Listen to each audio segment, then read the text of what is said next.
How did the fastest man alive go from fighting his greatest villain to being a nightclub singer with Supergirl? I'm your super friend. What the? Well, suit up, because we're about to dive right into another one of the greatest superhero shows of all time. The Flash follows the adventures of Barry Allen, who after getting struck by lightning gains the ability to run super fast and even break the time barrier. When Barry was 11 years old, he watched his mom, Nora, die at the hands of another speedster with yellow lightning. Nobody believed such a bizarre story, and as a result, his father Henry was blamed for his mother's death and sentenced to life in prison. Since then, Barry's made it his mission to prove his father's innocence and find the man with the yellow lightning. This show is one of the many in the Arrowverse. If you saw a recap for the Arrow show, then you know there was a backdoor pilot for the show in that one. So, I highly recommend you watch at least the first 2 seasons of that video before watching this one. You're gonna need to at least know who Oliver Queen is and the world the characters live in. With that said, let's get into it. The show begins before Barry's struck by lightning, with him running late to his job as a CSI forensic assistant. Safe to say, he could really use that super speed about now. Aside from always being late, Barry's really good at his job, but is often looked down upon by the other detectives because Barry's the kind of guy who belongs in a lab, not in the field. Thankfully, he has a superior like Detective Joe West to look out for him, who became Barry's adoptive dad after Nora died. Barry also has a crush on Joe's daughter Iris, a barista studying journalism, but she doesn't show any affection for him. Nah, poor Barry. During all this, renowned scientist and Star Labs founder Harrison Wells is unveiling a particle accelerator which is supposed to insanely advance their scientific understanding of pretty much everything. However, an anomaly causes the accelerator to explode, creating a storm cloud that unleashes a massive wave of dark matter. At that exact moment, Joe's investigating a crime duo known as the Martin brothers, but their getaway plane gets caught in the wave and explodes, presumably killing the brothers. At the same time, Barry was at the CCPD lab analyzing his mother's case when he was struck by lightning generated by the storm, putting him in a coma. Barry wakes up 9 months later in Star Labs to find scientists Caitlin Snow and Francisco Cisco Ramon standing over him. He then meets Wells, who's now wheelchair-bound after the explosion. Wells informs Barry that the lightning bolt that struck him altered his body and metabolism, giving him super speed. After running several tests, he concludes that Barry has become something called a metahuman. Barry then reunites with Iris, only to discover she started dating Joe's new partner, Eddie Thawne. Oh, poor Barry. Barry then discovers he wasn't the only metahuman created during the explosion.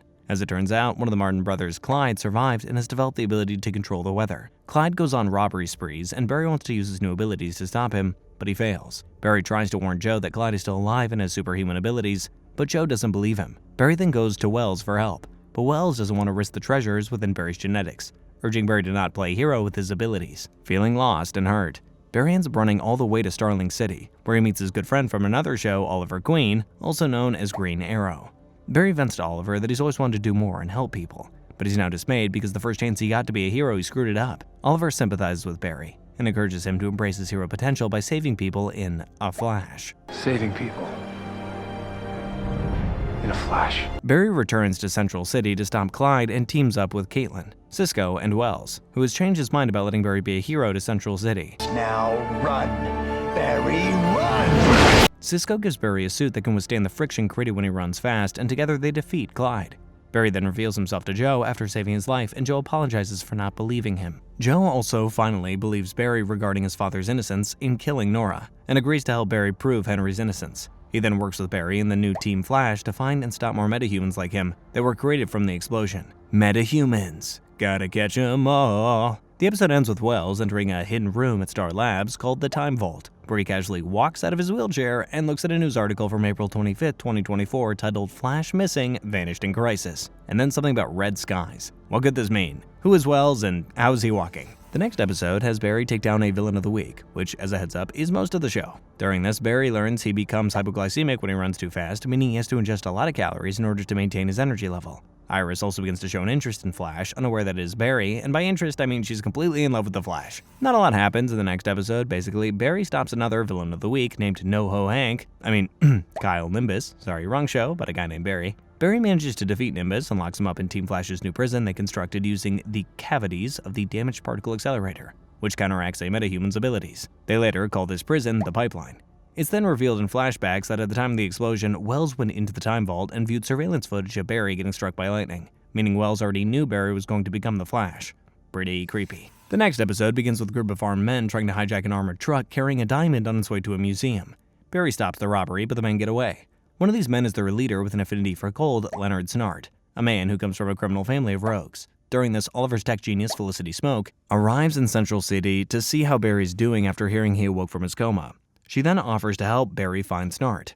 Snart acquires a cryonic gun taken from Star Labs and begins surveilling the same diamond at the museum. It's later revealed that Cisco created the gun as a failsafe against Barry in case he ever turned evil like the other metahumans. Joe spots Snart, and he and Barry team up to try and stop Snart as he uses the gun to escape, during which Barry isn't able to save someone dying from Snart's cryonic gun, and it has a negative effect on him. Felicity then helps the team locate where Snart went, and Barry confronts him. Turns out to be a trap for Barry. He's forced to save everyone while Snart escapes. The team rescues Barry, and Wells scolds Cisco, demanding him to never build another failsafe against Barry again. The episode ends with Snart meeting with his former partner, Mick Rory, who has an affinity for fire. He offers Rory the other weapon he stole, a heat gun, and a chance for the two of them to team up against the Flash. So this is where these guys ended up after their prison break. The next episode begins with another metahuman named Bet Sansusi, arriving in Central City. Bet has the ability to turn anything she touches into a bomb, and she's currently being hunted by former military explosives expert General Wade Eiling. With Cisco's help, Barry locates Bet and convinces her that he can help her. He takes her back to Star Labs, learns that during the accelerator explosion, bomb shrapnel bonded to her body on a cellular level, which means the process can't be reversed. Eiling had been using her as a military asset until she escaped, so the team promises to protect her. However, Wells and Eiling have a complicated relationship, so Wells secretly convinces Bet to try and kill Eiling. Barry finds out and races to stop her, but Eiling still shoots Bet. She tries to warn Barry about something regarding Wells, but she dies before she can say what it is. Her dead body then turns into a bomb, so Barry runs fast enough to run on water and drops her body in the ocean, saving the city from a massive explosion. During all this, Iris has been writing anonymous articles about the Flash, but recently started using her real name. For fear of her life being in danger, Barry urges her to stop writing about the Flash, but she refuses to stop until the whole world believes that the Flash exists. This strains their friendship, but Barry still continues to meet with her as the Flash. In a flashback 5 years ago, we see Wells and Eiling were working together on top secret scientific research when Wells decided to end their partnership. As Eiling leaves, Wells walks to a cage and tells a gorilla named Grodd that he has big plans for him. Gorillas! Barry fights another villain of the week in the next episode, only this one turns out to be an old childhood bully of Barry's now turned metahuman. Small world. Meanwhile, Joe continues investigating Nora's murder and starts growing suspicious of Wells because he moved to Central City and opened Star Labs 1 month after Nora's murder. This is significant because if another metahuman just like Barry killed Nora, then how could that metahuman exist if the particle accelerator that created metahumans didn't exist yet? Wells averts the suspicion and states he came to Central City after his wife Tess Morgan died in Starling City, and he couldn't bear to live there anymore. Well, that sounds reasonable to me. Later that night, Joe's visited by the mysterious second Speedster who killed Nora. He steals the case file and threatens to kill Iris if Joe doesn't drop the investigation. It's probably just a coincidence, right? Power Outage is another episode we can fast forward, but we do meet Wells' artificial intelligence he's been secretly keeping in the time vault called Gideon. Essentially, Wells has been using Gideon to document Barry's abilities and look at events in the future. Meanwhile, Barry fights another villain of the week named Farouk Gibran, who has the power to siphon electrical energy. Shockingly, he also has the ability to drain Barry's speed when he attacks him. Wells then has Gideon look into the future and reveals there are no references to the Flash. When Gibran attacks Star Labs, Wells realizes Barry's problem is psychological, not physical, and helps Barry get his speed back, defeating Gibran. Good day, Dr. Wells. Yes, it is, Gideon. Afterwards, Wells consults Gideon and sees that the timeline has been restored. He also takes a sample of Gibran's blood so he can figure out how to drain Barry's abilities in the future. Flash vs. Arrow is the first of many crossover episodes in the show. If you've seen our recap for Arrow, you know I'm only going to focus on elements and storylines that pertain to this particular show. Part 1 takes place in the show, where a new metahuman named Roy Bavolo robs a bank using his ability to send people into an uncontrollable rage. Eddie's convinced the Flash is responsible for all these strange robberies and crimes and proposes to Captain David Singh that they create a new task force to hunt down the Flash. Singh shoots down this proposal, and it angers Iris when she finds out Eddie's against the Flash. Later, Barry saves Joe and several other officers from another attack from Bavolo and gets a little help from Oliver who just happened to be in town. Oliver, Felicity, and John Diggle are in Central City investigating another criminal that uses boomerangs for weapons, so both teams agree to help each other solve their cases. When they find Bavolo, Barry decides to go after him alone. Bavolo ends up using his ability on Barry, but the effect is delayed due to Barry's powers. Slowly, Barry starts verbally attacking everybody around him, with each encounter getting more rageful. He then attacks Eddie and Iris on a date and has to be stopped by Oliver, thus resulting in a long-awaited showdown between Barry and Oliver. It ends up being a tie, as Joe and Wells use colored strobe lights to reset Barry's emotional state. In the end, Barry and Oliver catch Bavolo, but unfortunately, Eddie's task force is established after the Flash attacked him. Oliver advises Barry to stay away from Iris, as Oliver knows a thing or two about complicated romances. The episode ends with a new metahuman capable of manipulating fire appearing in Central City. He mutters the word Firestorm, and it turns out to be Ronnie Raymond, Caitlin's dead fiancé that died in the explosion. Part 2 of the crossover event doesn't really matter to the Flash storyline, so we're just gonna skip it. If you wanna know what happens, go watch a recap of Arrow. It's pretty awesome.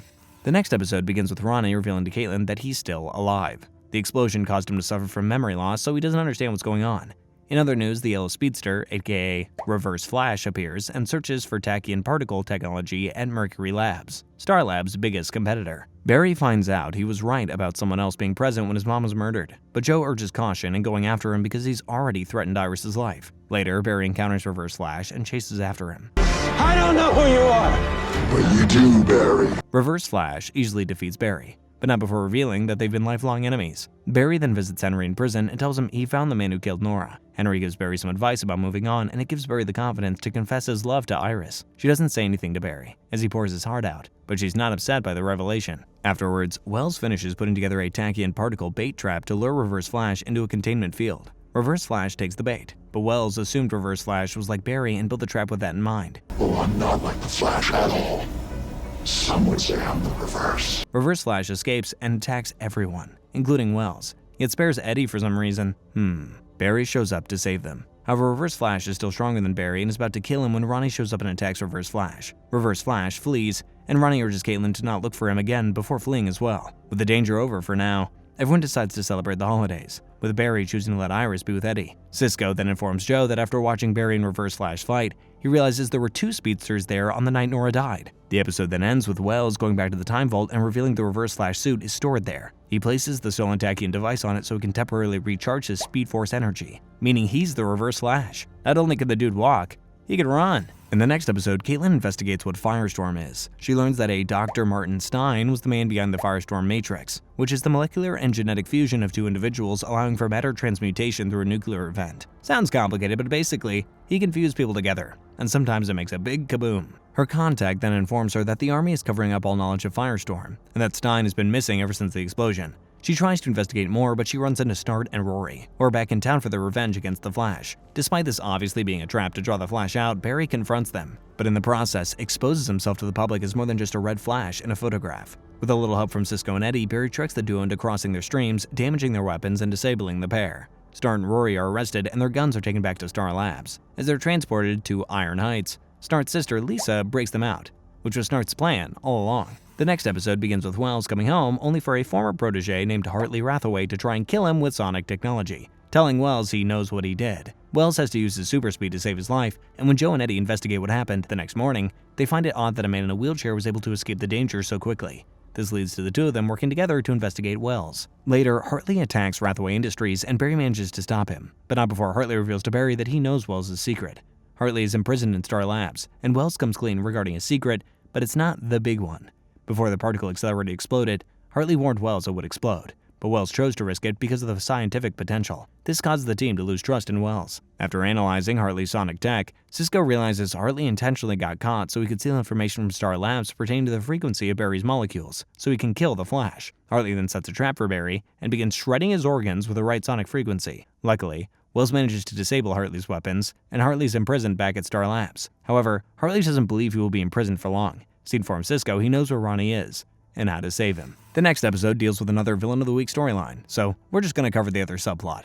Cisco lets Hartley out of his cell so he can show what happened to Ronnie, but instead starts by showing what happened to Dr. Stein. Stein had been protesting against the particle accelerator and tried to sabotage it that night. He ended up getting caught in the explosion while carrying the Firestorm Matrix, and Ronnie, who was inside the particle accelerator when it exploded, fused with Stein. Hartley then escapes Cisco's custody, and Barry ends up dating a colleague of Iris's named Linda Park. In the next episode, while sharing a body, Stein uses Ronnie to attack a scientist colleague of his.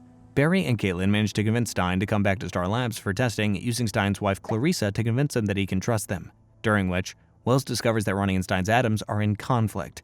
If it continues, they will set off a nuclear explosion. The only other way to prevent this from happening is to kill Ronnie, which would also kill Stein. No one, especially Caitlin, wants either of them to die, so Wells decides to grow a heart and create a device from his tachyon technology to separate their bodies. Barry and Caitlin find Stein having gone to a secluded location to safely explode without casualties, so they rush there before it's too late. The device doesn't work, and Barry and Caitlin have no choice but to leave Ronnie and Stein behind as they escape the explosion. Elsewhere, Eiling finds out about the explosion and orders his team to recover Firestorm. Meanwhile, Joe enlists the help of Cisco to help identify who killed Nora. They find blood that belongs to the 2 Speedsters behind some new wallpaper, and Joe's convinced the blood belongs to Wells. However, when Cisco analyzes the blood, it turns out to not be Wells, but an older version of Barry's. Time travel!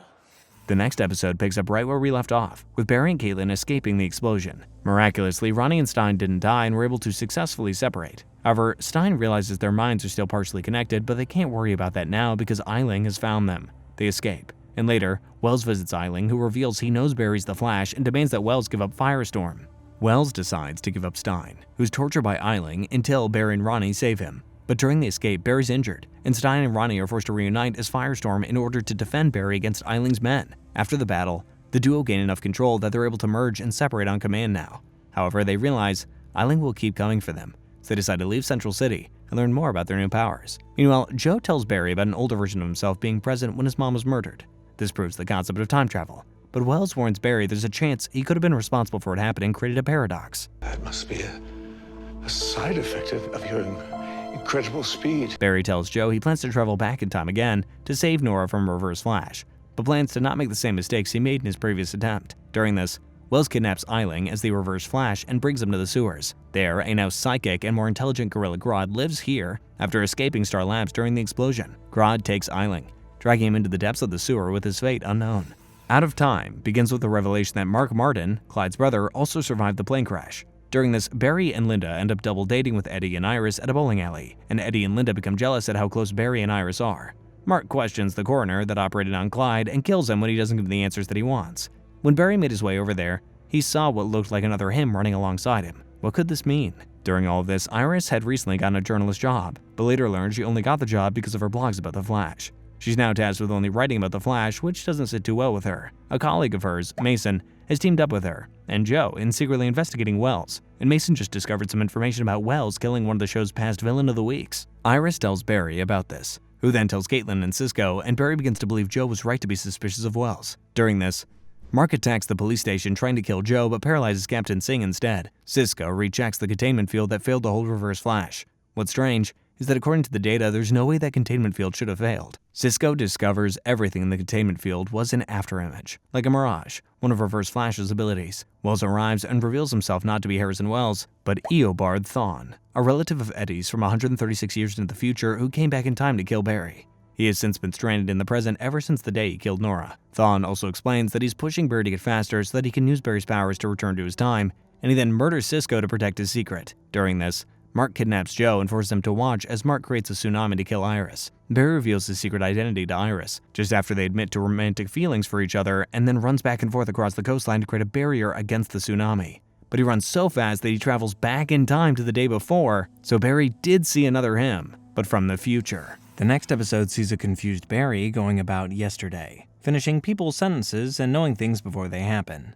Thawne is the only one who figures out Barry traveled back in time one day and urges him not to change any event for fear that it will create a bigger problem. Regardless, Barry knows everyone will either suffer or die if he lets events play out as they should, so he prematurely captures Mark and puts him in the pipeline.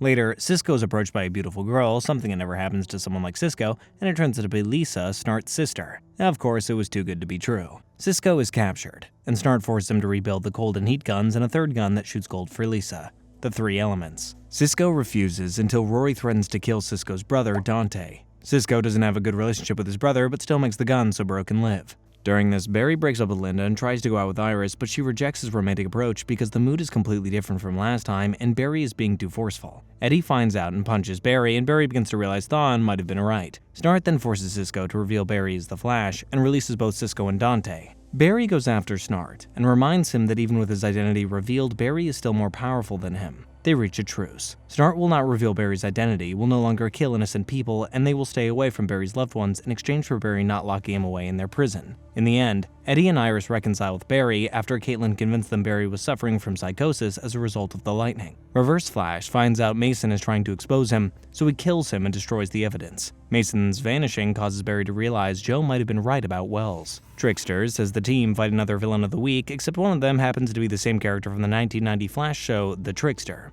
even played by the same actor. Something tells me this won't be the last cameo from that show. During this, Barry has to save his dad when the Trickster kidnaps him. After saving him, Barry reveals to his dad that he's the Flash, and Henry couldn't be more proud. Later, Barry reveals to Eddie that he's the Flash in order to convince him to keep Iris from investigating Mason's disappearance. In flashbacks, we see that during the night Nora died, Thawne's Speed Force had been drained after traveling through time one too many times.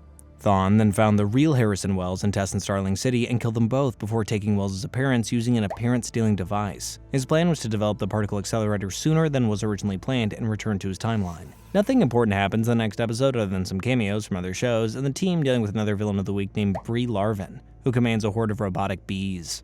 But one important thing is revealed towards the end. Barry informs Caitlin and Cisco about how suspicious Wells has been. Caitlin doesn't believe it, but Cisco does, revealing that he's been having weird dreams, which are actually his final moments with Thawne in the alternate timeline. We later learn these dreams are a side effect of the particle accelerator explosion, that Cisco is able to see visions or vibes of something that has already happened. Does this mean Cisco also has powers? In the next episode, while Barry deals with a shapeshifter named Hannibal Bates, Joe and Cisco arrive in Starling City to investigate what happened to Tess and the real Harrison Wells. They get a little help from Captain Quentin Lance and his daughter Laurel, both characters from the Arrow show. Laurel also fights alongside Oliver as the Black Canary, so she asks Cisco to help modify her sonic device that she uses when she fights crime. Cisco, Joe, and Quentin find a corpse near the crash site, and after running several tests, they confirm that it is the real Harrison Wells. Cisco, along with Barry and Caitlin, find the Time Vault, the Reverse Flash costume, and the newspaper article from 2024. The next episode picks up right where we left off, where Barry reads the news article about his future battle with Reverse Flash. He also learns about other key moments in his life, like marrying Iris, getting a promotion at the CCPD, and that Barry created the AI Gideon. They get out of there before Thawne suspects a thing. The trio then informs Joe and Eddie of the situation, and Barry explains his recent time-traveling adventure. They then create high-tech goggles that will allow Cisco to reawaken the memories from the timeline where he died, and Wells confessed to being Thawne. Barry's plan is to trap Thawne into confessing that he killed Nora, so Cisco reverses the polarity of the containment field to protect himself while Caitlin films the interaction to capture Thawne's confession. However, the trap fails and Joe kills Thawne before he can kill Cisco. But then it's revealed Thawne had used Hannibal Bates as a body double. The real Thawne had always kept the team under surveillance and was aware of their actions since day one. Barry stops Thawne from going after Iris, and Thawne is forced to kidnap Eddie instead, who was trying to propose to Iris the entire episode. As Barry leaves, Iris finally figures out that he's the Flash. Thawne takes Eddie to a secret chamber inside Star Labs, where he reveals to Eddie that they are related, hence why Thawne spared Eddie's life a few episodes ago. While looking for Thawne and Eddie in the next episode, Barry confronts a would-be thief at a gold reserve, before being disoriented by an unknown psychological attack. He manages to get back to Star Labs, where Iris confronts Barry about being the Flash. She gets even more upset when she learns Eddie and Joe knew too, adding that if she was in on the secret, Eddie might never have been captured. Later, Joe and Barry set a trap for the gold thief, only to discover it's Eiling being mind-controlled by Grodd. Iris gives the team a lead that directs Barry, Joe, and Cisco to Grodd's home in the sewers. The trio learns quickly that Grodd has now evolved to be smarter and larger, and he kidnaps Joe during an attack. Barry and Cisco retreat to Star Labs, where Cisco builds a device Barry can use to resist Grodd's psychological effect. The device works, but gets damaged in the fight. Regardless, Barry's able to fight off Grodd's psychic attack when he focuses on Iris's voice, and tricks Grodd into jumping in front of a speeding train. Joe is rescued, and Eiling is freed from Grodd's psychic connection. Iris then reveals she has feelings for Barry, but chooses to be with Eddie instead of him. Aw, so close, Barry. Meanwhile, Thawne continues to work on a device that will allow him to return to his own time. He then reveals to Eddie that Barry and Iris marry each other in the future, and it devastates him. The episode ends with Thawne completing his device and the revelation that Grodd is still alive. Something tells me we're going to be seeing him a lot. The next episode begins with Cisco discovering Thawne had been supercharging his speed through his wheelchair, which is why he's so much faster than Barry. But the revelation has to wait because Thawne has just reactivated the particle accelerator. The team realizes Thawne has been inside Star Labs all this time, so they locate and rescue Eddie, but Thawne escapes. Iris is so happy to see Eddie, but Eddie breaks up with her after Thawne reveals she and Barry marry each other in the future. The team realizes every metahuman they've imprisoned in the particle accelerator will be killed if it's turned on. So Barry decides the best option to keep them alive is to temporarily transport them to Lian Yu, the island Oliver Queen was imprisoned on for 5 years before becoming a vigilante. Of course, this is easier said than done. Eventually, Barry realizes the only way they can successfully do this is to heed a lesson he learned from Oliver and enlist the help of Snart. Snart agrees to help, but only if Barry raises his criminal record. Barry has no choice but to agree to those terms. Snart then enlists the help of Lisa, and they transport all the metahumans. But as expected, they end up sabotaging the transport, allowing the metahumans to escape. Barry blames himself for not being the hero Oliver believed him to be, but Joe gives him a pep talk, arguing he's a better hero than Oliver could be. Yet not the arrow, Barry. Thawne arrives at the lab, just as the accelerator fully charges, and Barry gets a little help from Oliver and Firestorm. Together, they take down Thawne, and Barry imprisons him in the pipeline. Season 1 ends with Barry asking Thawne the one question he's been dying to ask him for so long. Why did he kill Nora? Thawne replies that growing up in the future, he always idolized the Flash. till he traveled back in time to meet his idol and learned they were destined to be enemies. Thawne became mad with jealousy, and when he learned the Flash's identity, he tried to go back in time and kill Barry as a child. But adult Barry followed him to that night and saved himself, so Thawne settled for killing Nora, hoping this tragedy would dissuade Barry from ever becoming the Flash. Ironically, Thawne lost his Speed Force shortly after killing her and couldn't return home, so in order to get back home, he had to create the Flash. It's a paradox machine.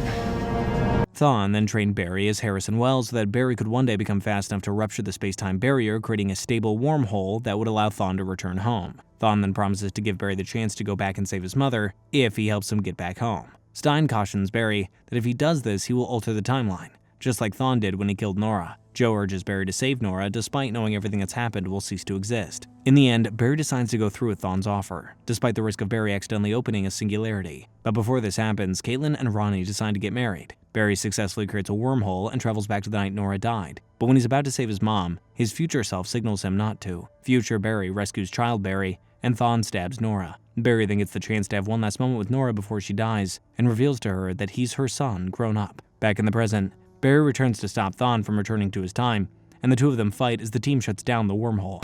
Why? You could have had the life you wanted.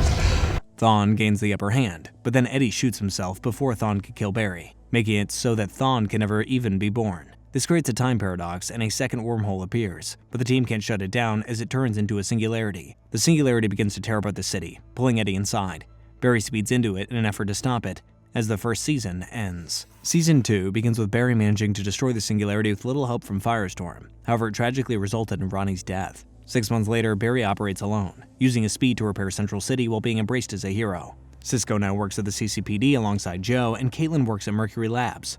At a ceremony honoring the Flash for saving the city, Barry's attacked by a new metahuman going by Atom Smasher. Joe helps Barry fight him, and they force his mask off, revealing Atom Smasher to be someone named Al Rothstein, a man who was just found dead at a nuclear plant. What's even spookier is that Al Rothstein's dead body is still in the morgue. Joe and the others convince Barry that he can't stop Atom Smasher without him, so the band gets back together, and with the magic of teamwork, they defeat Atom Smasher. Before dying, Atom Smasher warns Barry that he was sent to kill him by someone called Zoom. During this, Barry received a flash drive from Thawne's lawyer containing his confession to killing Nora. Henry is released from prison and leaves Central City so Barry can focus on being the Flash. The episode ends with a man named Jay Garrick arriving at Star Labs to tell the team that their world is in danger. The next episode picks up right where we left off, with Jay explaining that he is the Flash on a parallel Earth. Slow down, we just learned about time travel a few episodes ago. Now there's parallel worlds? On his Earth, he was battling Zoom, a demonic speedster, when the singularity brought him to this Earth without his powers. This would explain why there were two Al Rothsteins, as their Atom Smasher came from Jay's Earth. Everyone on the team is skeptical of the existence of the multiverse, but Stein confirms Jay is telling the truth, describing their Earth as Earth 1 and Jay's as Earth 2. Other Earths. 3, 4, 5, to infinity. Stein adds that if Jay, Zoom, and whoever else from Earth 2 are coming into their Earth, then that must mean the breach is still open, and they have to find it.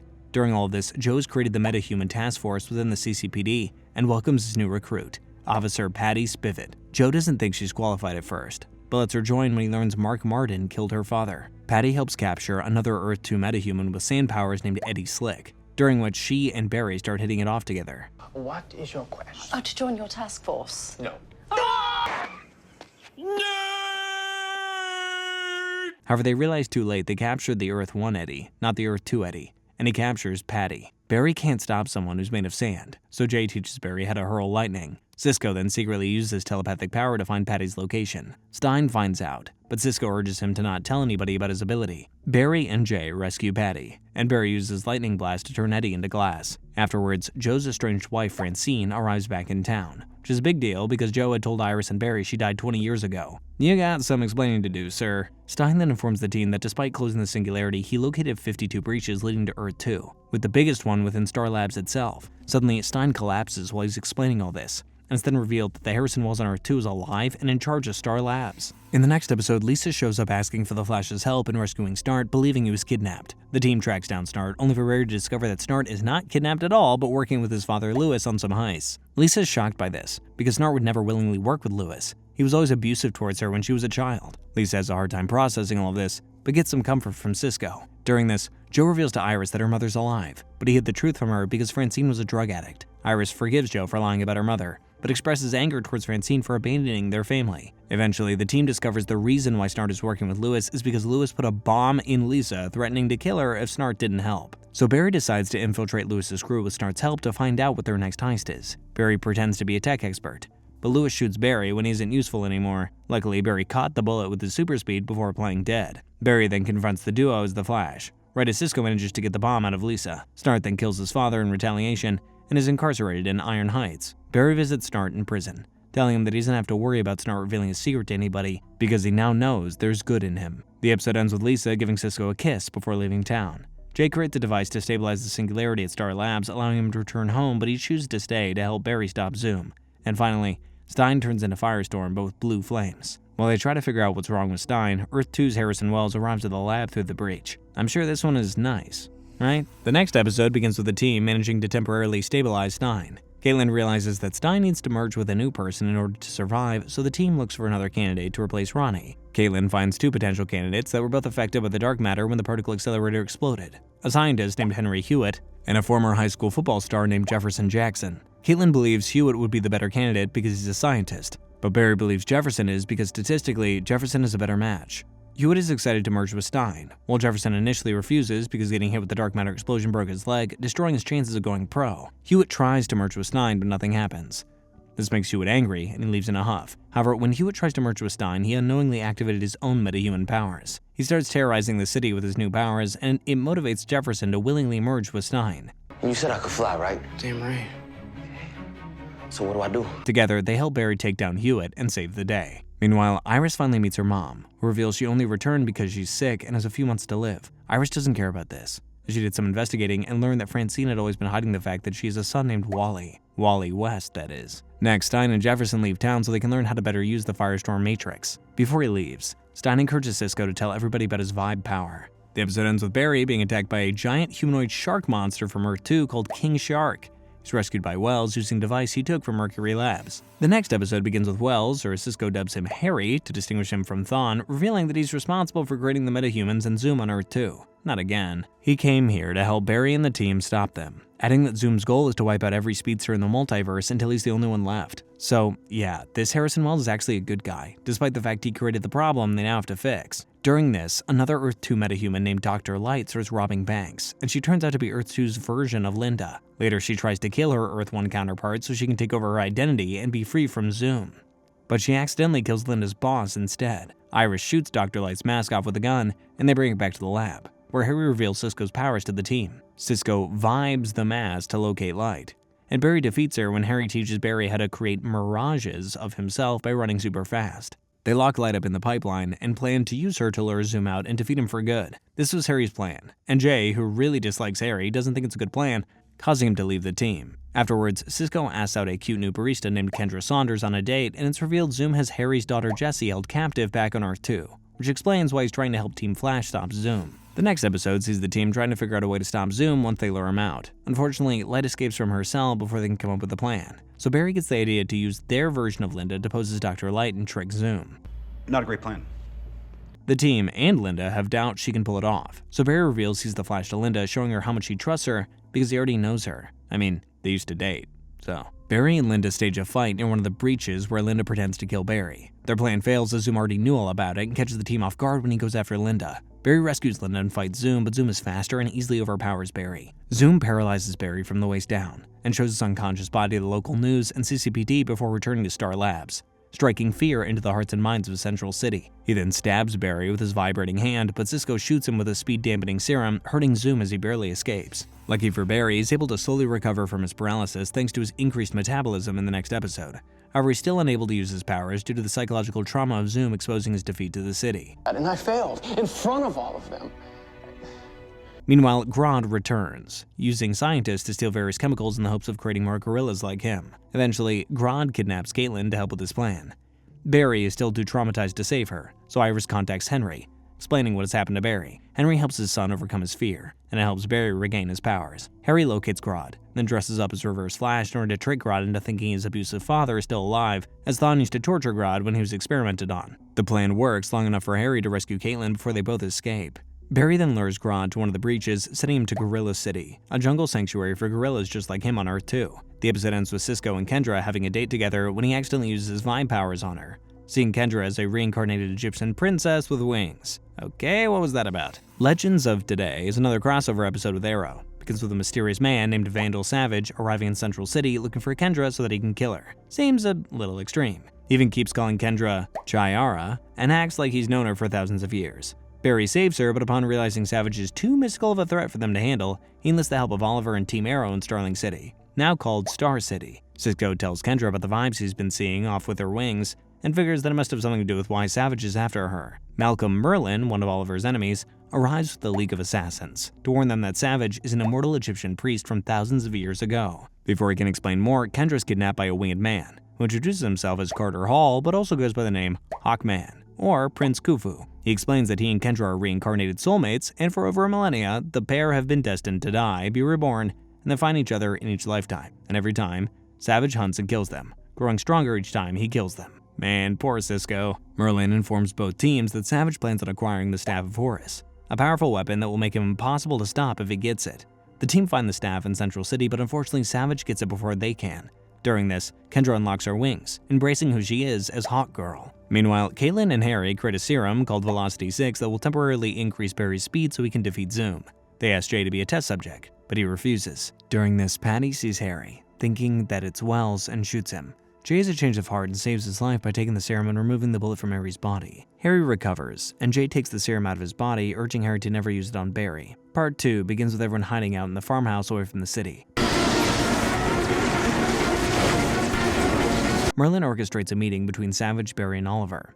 Savage demands they turn over Kendra and Carter, or he will destroy both Central City and Star City with the staff. Oliver devises a plan to stop Savage by delivering Kendra and Carter to Savage as a ruse in order to destroy the staff. However, the plan fails. Both Kendra and Carter are killed, and Savage uses the staff to destroy both cities. Barry escapes, running as fast as he can, and accidentally time travels back to the point of the first negotiation. Barry informs Oliver of his time travel and the mistakes that led to their defeat, and despite the consequences of altering the timeline again, they change the plan, allowing Barry to steal the staff. He and Oliver use it against Savage, burning his body to ash. Afterward, Kendra and Carter decide to use their powers to help others in another city, so Cisco gives Kendra a tracking device in case they ever need help. The episode ends with Merlin secretly collecting Savage's ashes while whispering, "You owe me one, buddy," to be continued in Legends of Tomorrow. Not a lot happens in the next episode, other than Mark breaking the Trickster and Snart out of Iron Heights, although Snart refuses to participate in the duo's evil plan and leaves. Good for you, Snart. During this, Caitlin and Jay start a romantic relationship. Iris tells Barry, who later tells Joe about Wally. Not only does Iris have a secret brother, Joe has a son. Later, Wally shows up at Joe's house, and Joe invites him to celebrate Christmas with the team. Potential energy, we can also fast forward. The team deals with another villain of the week called the Turtle, who is capable of stopping the kinetic energy around him and slowing everybody to a halt. Barry ends up defeating him after he kidnaps Patty, and Patty has decided she's had enough of metahumans, so she leaves Central City. Later,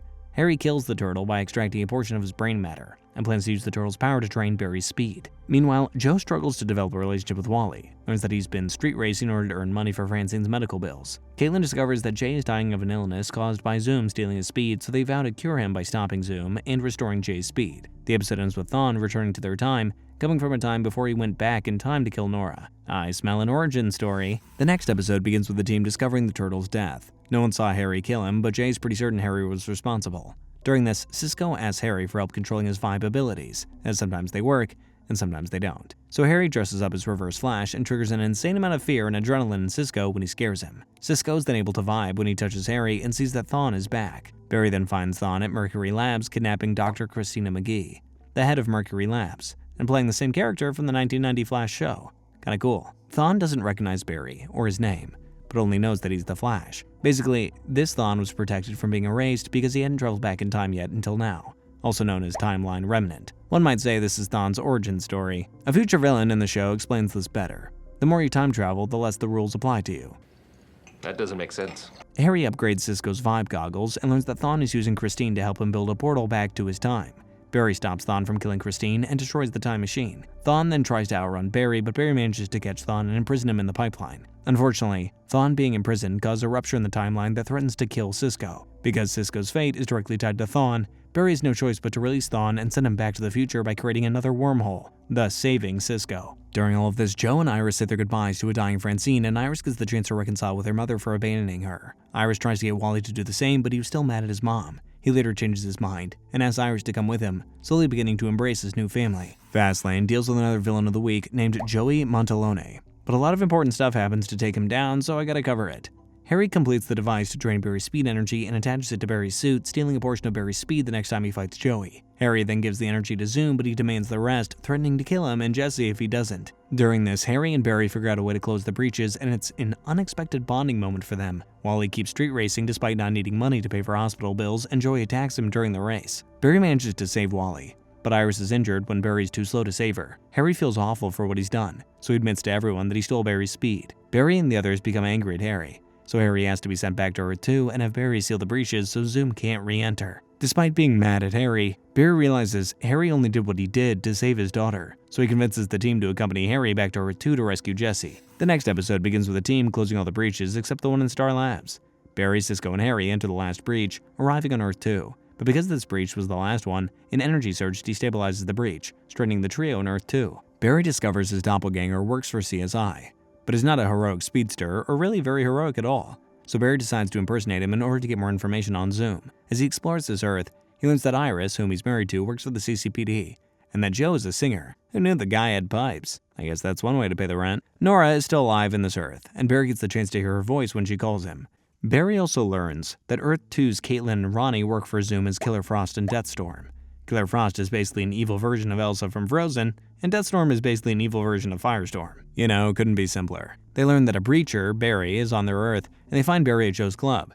Barry fights them off, but Joe is killed in the attack. Iris, accompanied by Cisco and her partner Floyd Lawton, aka not Deadshot, go after the duo, only to learn that they also work for Cisco's evil doppelganger known as Reverb. Reverb knew they were coming, and his powers are greater than Cisco's, possessing the ability to control the nervous system and manipulate vibrations. Barry comes to their aid, but he's stopped by Reverb and Ronnie. They're about to disobey Zoom and kill Barry, only for Zoom to arrive and kill both Reverb and Ronnie for harming the Flash. Zoom then takes Barry away and imprisons him. Back on Earth 1, a new metahuman named Adam Fells starts causing havoc because Flash isn't around to stop him. Joe suggests Jay take more Velocity 6 and stop Adam, but Jay still refuses to take it, revealing Velocity 6 is what made him sick and lose his speed in the first place. Caitlin vows to help Jay, and develops a stronger Velocity 7 so Jay can fight Adam. Unfortunately, it doesn't last long, and Adam escapes. Part 2 of Barry's adventure on Earth 2 begins with Zoom demanding Central City turn in Harry, and then attacking Star Labs looking for him. Luckily, Harry and Cisco managed to escape with Barry too. And it's worth noting, Cisco took his doppelganger's more powerful goggles before coming back to Harry. The trio then updates Iris 2 on all that's happened, including the fact that she's been with Barry 1 all this time. Iris 2 agrees to work with him, but argues that they can't have a shot at taking down Zoom without Caitlin 2's help. They end up fighting her, but eventually Caitlin 2 backs down and agrees to help them so she can avenge Ronnie's death. Getting tired of this doppelganger thing yet? Cause I sure am. They rescue Barry 1 and Jesse, but Zoom arrives just as they're escaping. Caitlin 2 freezes Zoom with her powers, preventing Zoom from moving. They finally escape, but are forced to leave behind a third unidentified prisoner who is trying to reveal something about Jay. Barry promises to come back. Back on Earth 1, Caitlin creates Velocity 9, which Jay uses to finally stop Adam. It's later revealed that Velocity 9 was able to cure Jay. Later, everyone manages to stabilize the breach just in time, and allow Barry, Cisco, Harry, and Jesse to return. But right before they close it, Zoom stabs his arm through Jay and pulls him back through the breach. In the next episode, Caitlin's shattered by what just happened.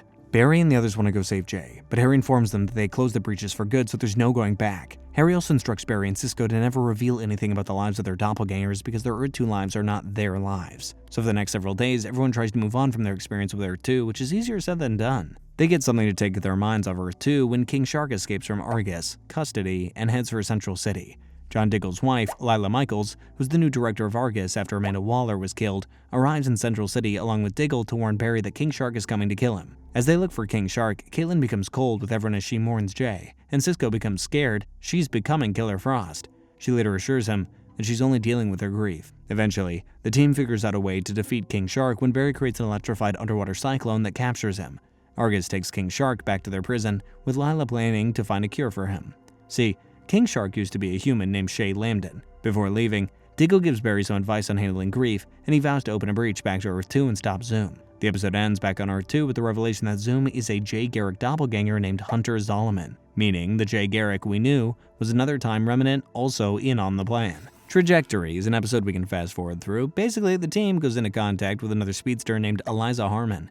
a Mercury Labs employee who developed Velocity 9 on her own from samples Caitlin gave her when she needed help developing V9. She injects more and more of the drug into her system, getting faster each time, until her lightning turns blue and she disintegrates, but her suit remains intact. Based on what Barry saw from the overuse of V9, the similarities between Zoom's speed, Jay's sickness, and Cisco's recent vibe, where he saw Zoom unmasked, the team concludes that Jay is Zoom. Barry takes this revelation the hardest, as once again he put his trust in somebody who turned out to be manipulating him. The next episode sees Barry struggling to figure out why he can't run as fast as Zoom without using V9, as he can't complete a certain speed force equation. Wally inadvertently gives Barry the idea to go back in time to last season and ask Thawne when he was Wells to help him solve the equation. Everyone thinks this plan is ridiculous, but they realize Barry's right, and carefully plan a way for Barry to travel back in time and not alter the future. Barry travels back to the time when they dealt with Hartley, and switches places with his past self. Barry convinces Thawne to help him, but when a time wraith follows Barry to the past, Thawne figures out Barry is from the future. Dr. Wells, come on, it's me. It's Barry. Thawne deduces that if Barry came here from the future and already knows who he is, then that means his plan failed and he's probably dead. Barry manages to talk his way into convincing Thawne not to kill him and to help him solve the equation. The Wraith attacks the lab, and Caitlin and Cisco are forced to accept Hartley's help after they just locked him up. He scares the Wraith off with his sonic gauntlets, but then the Barry from the current time arrives and Barry's to explain that he time traveled to the past. Thawne stops Barry from saying too much, and then supplies him with information about the tachyon technology so he can return to his time. But as Barry prepares to make the jump to the future, the Wraith arrives, forcing the past timeline's Barry to intervene. The Wraith follows Barry to the future, where a reformed Hartley arrives to defeat the Wraith. Before Barry came back to the future, he had Eddie record a message to give to Iris, in which he advises her to move on with her life. The next episode begins many years ago on Earth 2. Here, a young Zolomon watches his father, dressed in an outfit closely resembling his future Flash outfit, murder his mother. Zolomon is then sent to an orphanage. Back in the present, on Earth 1, Barry tests the tachyon accelerator the team built from the data Thawne gave them, running 4 times faster than normal. Okay, pause real quick. When Barry was testing the accelerator, you might have blinked and missed something. For a brief second, Barry ran so fast that he opened a wormhole to another Earth, specifically Earth 38, where he met someone named Kara Danvers, also known as Supergirl. He went on a whole adventure with her in her show, on her Earth, which is why Barry's first words when he wormholes back is, "How long was I gone?" Okay, moving on. Barry decides to reopen the breach back to Earth 2, believing Cisco's powers are the key to opening portals to other Earths. During this, Caitlin had found Jay's doppelganger on Earth 1, back when she was trying to cure him, and learned his name was Hunter Zolomon. Harry immediately recognized that name, and reveals Earth 2's version of Zolomon is a serial killer. At the time of the Earth 2 particle accelerator explosion, Zolomon was receiving shock therapy. That's how he got his super speed. Barry decides to use this new revelation against Zoom, so using the goggles from his Earth 2 doppelganger, Cisco is able to open a portal to Earth 2. Zoom enters and chases Barry, so Barry attempts to use images of Zolomon's parents as a distraction to trap him. Regardless, Zoom escapes. You can't lock up the darkness. Zoom kidnaps Wally and demands Barry exchange his speed for Wally's life. Barry agrees, so Harry drains all of his speed force, leaving Barry powerless. Zolomon injects the speed force into himself, enhancing his speed, and then he kidnaps Caitlin, taking her back to Earth 2 because he's still in love with her. Back to normal, we can fast forward. While the team deals with another villain of the week and Barry adjusts to a life without superpowers on Earth 1, Caitlin's imprisoned at Zolomon's lair back on Earth 2, where she meets the mysterious third prisoner and her icy doppelganger. Caitlin tries to befriend her, but when she frees her, Caitlin too turns on her. Zoom saves Caitlin and kills Killer Frost, and then warns Caitlin to never free the unidentified third prisoner. The next episode begins with Henry returning to join Team Flash, and Zoom coming back to Earth 1 with Caitlin to declare Central City as his. Meanwhile, Cisco and Dante are attacked by Dante's doppelganger from Earth 2, known as Rupture, as he believes Cisco killed his brother. Barry still doesn't have his powers back, so Harry suggests recreating the particle accelerator explosion, but Barry's against it because of how much damage the last explosion caused. Iris then takes this time to tell Barry she loves him, especially after hearing they were married on Earth 2. Cisco reveals to Dante that he has powers, and the two of them become closer as they reconcile their differences. Zolomon then sends Rupture to kill several police officers to send a message. Barry uses a hologram of the Flash to distract Rupture so the police can stop him. Zolomon learns they were able to take down Rupture because Caitlin alerted them, so Zolomon arrives and kills the cops himself, plus Rupture. He is not to be messed with. Barry finally agrees to do Harry's plan, but it doesn't go very well. Barry's vaporized, while Jesse and Wally are caught in the blast. This is why you always test your experiments with lab rats first. Wally regains consciousness in the next episode, but Jesse's in a coma. Cisco touches Barry's suit that was left behind and sees Barry still alive in the Speed Force. There, Barry meets physical manifestations of the Speed Force in the form of familiar faces. He's informed that he can't leave unless he catches a mysterious moving figure, only then can Barry get his powers back. Eventually, Barry learns he can't have his powers back until he finally accepts Nora's death and moves on. He learns to accept her death, allowing him to catch the moving figure, which is himself. With his powers restored, with a little help from Iris and Cisco, Barry returns to Star Labs. Barry then uses a bit of his Speed Force energy to bring Jessie out of her coma. Meanwhile, Zolomon has been assembling an army of metahumans from Earth 2 and plans to unleash them on Central City. We are in serious trouble. The next episode is called... Whoops, wrong superhero show. Zoom's army wreaks havoc across the city while Zoom allows Caitlin to return to the team. One of the members of Zoom's army happens to be Laurel Lance's evil doppelganger, known as Black Siren. She begins attacking various buildings around the city using her canary cry, including Mercury Labs. Barry does what he can to stop the metahumans and help the police, but the team is more concerned by Barry's new level of confidence. During this, Wally tries taking in some of the metahumans as a way to repay the Flash for saving them. By now, we've learned that each Earth has its own frequency, so the team creates a sonic amplifier tuned to Earth 2's frequency and discharges it on the Earth 2 metahumans. It renders them all unconscious, allowing Barry to apprehend them all at once. However, Zoom was the only one who escaped to Earth 2. With the city safe, everyone has a party at Joe's house, celebrating their victory over Zoom. Suddenly, Cisco sees visions of Earth 2 being destroyed, and Zoom kidnaps Henry in front of everybody. Barry races after them, revealing his identity to Wally, and is forced to watch Zoom kill his father in the exact place Thawne killed Nora.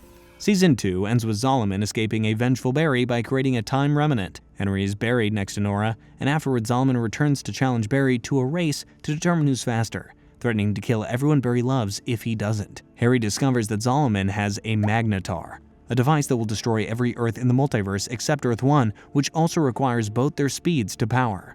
He wants to siphon the energy I create when I run. Barry wants to raise Zolomon so that he can kill him. Joe tries to calm him down to no success, so the team locks Barry in their prison. The team then fights Zolomon without Barry, forcing Zolomon back to Earth 2 but at a price. Zoom takes Joe with him. Wally finds out and frees Barry so he can raise Zolomon. As Barry races Zolomon around the magnetar, he creates a time remnant of himself who frees Joe and destroys the machine. But at the cost of the remnant's life, Barry defeats Zolomon, who's then taken away by the time wraiths for his crimes against the timeline, turning Zolomon into Black Flash. Barry then rescues the third prisoner, who turns out to be the real Jay Garrick, / Henry's Earth 3 doppelganger. Harry and Jessie return to Earth 2 with Jay, who plans on returning to Earth 3 from there. It's a happy ending, except Barry still has 2 dead parents now, just like any true superhero. Iris tries to comfort him, even offering to give a relationship with him a chance. But Barry's not at a place to give her what she wants right now. Despite already having a good thing, Barry can't let both his parents go. He again travels back in time and stops Thawne from killing Nora. He just can't learn his lesson. Season 3 begins with several new changes to the timeline. Both of Barry's parents are still alive. Joe's a deadbeat drunken cop, Cisco is a billionaire tech magnate, Caitlin is a pediatric ophthalmologist, not to mention Wally's become the new Flash, going by the name Kid Flash, complete with his own nemesis, Edward Clarice, also known as the Rival. After changing the timeline, Barry returns to the present with Thawne and imprisons him in a cage that dampens his powers. This also means that because the West never adopted Barry, he and Iris never became good friends, which makes things awkward when he tries to ask her out. What should we call this new world? Flashpoint. Thawne warns Barry that resetting the timeline has disastrous consequences, but Barry doesn't believe him because for the first time in his life he has everything he could have ever wanted. Thawne ends up being right, as Barry starts losing memories of the original timeline due to the new one becoming permanent. Barry then brings everyone together to stop Clarice, but Wally gets critically injured next time they fight him. Barry realizes that everyone has been suffering for his happiness, so he finally lets Thawne return to the past so that he can kill Nora. The timeline is reset, and Thawne takes Barry back to the present. However, the timeline didn't reset itself perfectly, as Joe and Iris have not spoken to each other in months. Meanwhile, a normal Clarice is confronted by a mysterious voice, and then sees the word alchemy being scratched into a mirror. The next episode has Barry learn about all the multiple changes to the timeline. The reason Iris and Joe aren't talking to each other is because she's still mad at Joe for lying about Francine being alive. Cisco's angry at Barry for not altering the timeline to prevent Dante from getting killed by a drunk driver, and Barry has a new CSI lab partner named Julian Albert, who also does not like Barry. To make things worse, the moment Barry and Iris decided to date each other also never happened. What will you learn?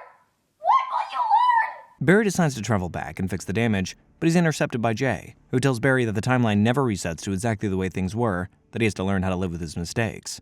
It's never gonna be exactly how it was. Meanwhile, the ghostly Dr. Alchemy has been showing Clarice visions of his life as a supervillain during Flashpoint. Clarice finds Alchemy in person, and he restores Clarice's memories and powers. The Rival is back. Barry tells the team about the alterations he made to the timeline, and everyone reconciles with each other when they learn about their lives in the previous timeline. Barry then confronts Clarice and Alchemy at an abandoned warehouse, where Alchemy says he's preparing for a future event. Basically, Alchemy plans on restoring the memories and powers of everyone that was a metahuman during Flashpoint. Clarice becomes too powerful for Barry, but but he gets a little help from Cisco. Guess this means they're friends again. Clarice is taken to Iron Heights, while the team prepares for whatever new metahuman from Flashpoint Alchemy throws at them. During this, Caitlin secretly reveals she has cryokinetic powers, just like Killer Frost from Earth 2. Also, Barry and Iris kiss, and Clarice is killed in Iron Heights by an unidentified metallic being. Magenta, we're gonna fast forward. Barry and Iris finally go on their first date, but it gets interrupted by Harry and Jesse returning to Earth 1. They reveal Jesse gained super speed from the second Dark Matter blast Harry created. Harry's still playing the protective dad card and doesn't want her using her powers, and makes sure everyone else dissuades her from using them. This makes Wally jealous because he was caught in the same explosion but didn't get super speed like in Flashpoint. Later, Harry changes his mind after seeing his daughter help Barry take down another metahuman. He supports Jessie and wanted to use her powers for good, even giving her her own costume. Thank you. Joe then shows Barry and Julian footage of Clarice being killed by an unseen force, manifesting itself only as a flying ball of white light. The next episode begins with a flashpoint to right before the particle accelerator exploded. We learn that 2 former associates of Snart, Sam Scudder and Rosalind Dillon, were also affected by the blast. Sam developed the ability to travel through reflective surfaces, and Rosalind developed the ability to afflict her victims with deadly vertigo through eye contact. During this, Barry has been training Jessie to use her powers. They team up to take down this new duo. However, Barry ends up getting trapped in a mirror, and is only rescued when Caitlin secretly uses her ice powers to free him. In the end, Sam and Rosalind are captured, and Harry warns Cisco to keep a close eye on Caitlin. During all of this, Harry wants him and Jesse to return to Earth 2, so he encourages the team to find another version of him on another Earth to replace him on the team. After looking after several candidates, they settle on Earth 19's very friendly and eccentric Harrison Wells, who goes by H.R. Wells. Later, they learn that H.R. isn't a scientist, but only an idea man for a tech company. He only came to get material for a novel. Nevertheless, the team decides to give him a chance. The episode ends with Caitlin taking a shower and accidentally freezing the water. When she looks in the mirror, she starts showing signs of becoming Earth 2's Killer Frost. Uh-oh. Monster is another episode that we can just skip.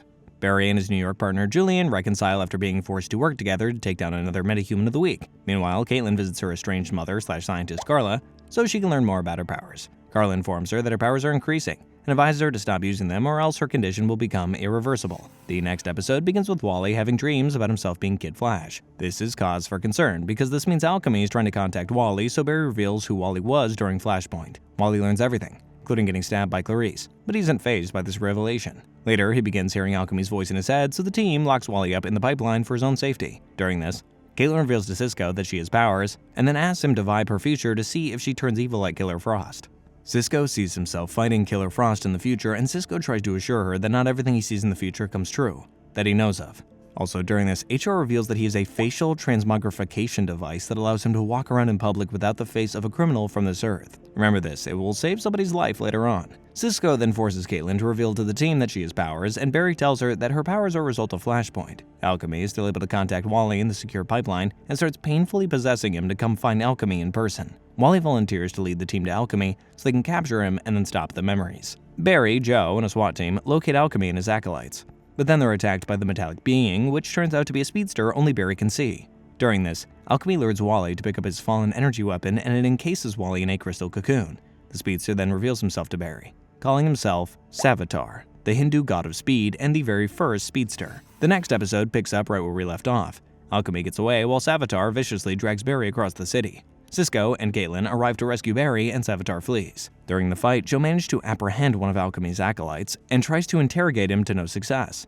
Caitlin tricks Joe into leaving the room so she can have a crack at him, and by crack, I mean she lets her Killer Frost persona take over and then violently interrogates the prisoner. Julian catches her, so she coerces him into finding the other acolyte so that they can lead her to Alchemy, hoping Alchemy can remove her powers. With HR's help, Barry and Cisco track Caitlin down, but she refuses to come back and reveals to Cisco that Dante was alive before Barry created Flashpoint. This reopens Cisco's hatred for Barry, and it starts to have a negative effect on the team. Regardless, they still work together to catch Caitlin and imprison her in the pipeline. Joe forces Wally out of the cocoon, and Wally emerges with unpredictable speed powers. He races away in a confused state. Barry knows they can't help Wally without Caitlin, so he offers her the chance to kill him in an attempt to restore her sanity. It works, and they're able to stabilize Wally when they find him. Barry then helps Wally control his new abilities. Afterwards, Barry visits Julian in the hospital as Caitlin did a real number on him while she was briefly evil. He convinces Julian to not reveal it was Caitlin who hurt him. In exchange, Barry has to resign from the CCPD, because Julian believes Barry is morally unfit for wanting someone as dangerous as Caitlin protected. Later, it's revealed Julian is Alchemy, and is working for Savitar. Invasion is another crossover episode, this time with the Legends of Tomorrow and Supergirl. Part 1 begins with a meteor crashing just outside of Central City, which turns out to be a spaceship filled with an alien race known as Dominators.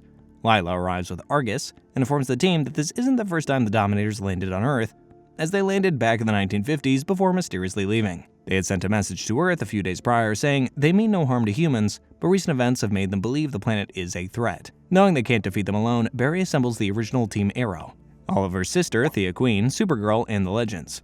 Amongst the Legends, we have Firestorm and Rory, and Snart would be too, but he died during season 1 of the show. R.I.P. As everyone trains to fight the Dominators, Stein and Jefferson reveal to Barry and Oliver a message from Barry in the future. It's a message to Rip Hunter, the founder of the Legends. The message exposes Barry's manipulation of the timeline and how it affected other team members.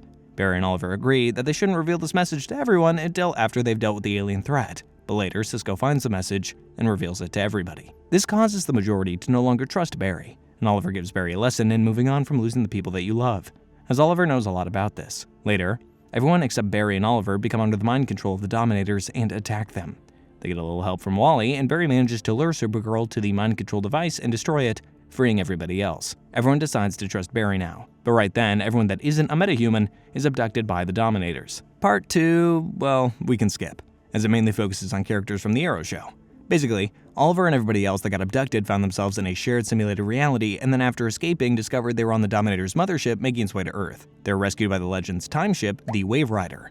Then one of the Legends, Ray Palmer, realizes why the Dominators have returned. Part 3, we can also fast forward. Basically, we learn the reason why the Dominators are here is because of the growing metahuman threat, specifically Barry messing with the timeline. They promise to leave Earth if they surrender Barry. Barry really considers surrendering himself, but everyone convinces him not to do it. During this, Cisco joined a few of the Legends in a time travel mission, and he realizes he's just as guilty of messing up the timeline as Barry is, even if he was doing it for good reasons. So Barry and Cisco finally reconcile, and everyone teams up to defeat the Dominators. Afterwards, everyone goes their separate ways, and Cisco gives Kara a device that allows her to communicate and travel between Earth 1 and Earth 38. The next episode begins with Barry and the team learning that Julian is alchemy. Barry confronts him, and Julian explains how he was an archaeologist searching for the Philosopher's Stone in India 4 years ago. Realizing the stone is the key to stopping Savitar, Barry enlists the help of Jay. Together, they locate and defeat Alchemy, and then they return his weapon to its box, causing Savitar to disappear before he can kill Jay. Barry then tries to gain Julian's trust by revealing he's the Flash to him, and Julian explains that he did find the Philosopher's Stone after following a vision of his dead sister and has been having blackouts ever since. So I guess Draco Malfoy found the Philosopher's Stone after all. The team then tries to learn Savitar's intentions, so they have Savitar communicate through Julian.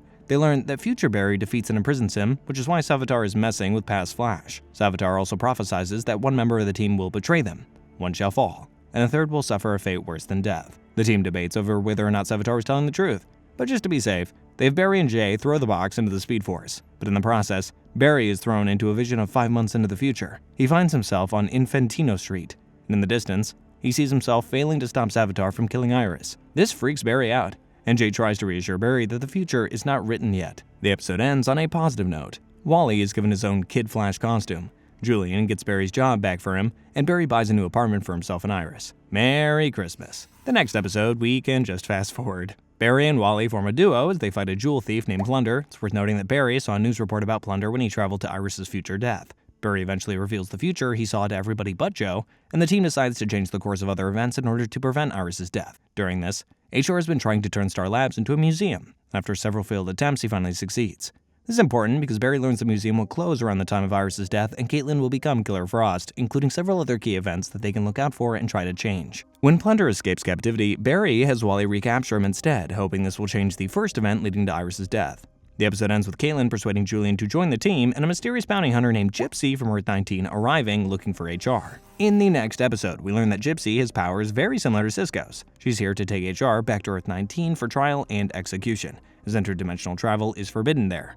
Guys, I know HR can be annoying, but he doesn't deserve to die. The team feels bad for HR and tries to find a way to keep him on Earth 1. HR casually drops the only way he could get out of this is to appeal for a trial by combat. So next time Gypsy shows up, Cisco, who has become smitten by Gypsy, demands a trial by combat. She accepts, and Cisco has second thoughts upon realizing that it is a duel to the death. Luckily, Julian figures out a flaw in her fighting style, so during the duel, Cisco exploits her weakness and wins the fight. Cisco spares Gypsy's life, but she makes it clear to HR that he can never return to Earth 19, since she will tell everybody back home that she killed him. During all of this, Julian calculated that at Barry's current rate of progress, he will not be fast enough to save Iris from Savitar. Barry has Wally increase his speed so that he can save Iris, as Wally is already faster than Barry. Untouchable, we can skip. All you need to know is Wally learns how to phase through objects like Barry can, Joe learns about Iris' future death, and Jesse returns from Earth 2 to tell the team that Harry has been abducted by Grodd. The next episode begins with Jesse explaining that before being taken, Harry was leading an expedition to Gorilla City on Grodd's invitation, but they were ambushed by Grodd. And he killed everybody except Harry and took him back to Gorilla City. The team's concerned for Harry's safety, but Barry's more concerned about the future. So one of the news bulletins at the time of Iris' death said City still recovering after Gorilla attack. Barry theorizes that Grodd will come back to Earth 1 with an army of gorillas, but rescuing Harry might prevent Grodd's return because Harry's the only one capable of interdimensional travel on Earth 2. So Barry, Cisco, Caitlin, and Julian travel to Earth 2 to rescue Harry. You know, probably not a good idea to bring Julian to a planet of apes. Take your stinking paw off me, you damn dirty ape! Just saying. They arrive in Gorilla City, but are immediately captured by Grodd speaking through Harry. Grodd asks Barry to help him usurp his master, Solivar. Solivar plans on invading Central City, but if they defeat him, the other gorillas will see him as weak. This would allow Grodd to take his place, and Grodd promises to keep the gorillas in Gorilla City. Barry defeats Solivar in the arena, but refuses to kill him in order to show the other gorillas that humans are not all evil. Grodd seizes control of Gorilla City and then goes back on his promise to not invade Earth 1. Turns out Solivar never wanted to invade Earth 1, Grodd did. You took my home away from me, and now I will take it back. So Caitlin helps Barry look dead by freezing him, and Grodd removes him from the cage. Barry then resuscitates himself and frees the others, and they make their way back to Earth 1. Jesse reunites with her father, and Julian asks Caitlin out on a date.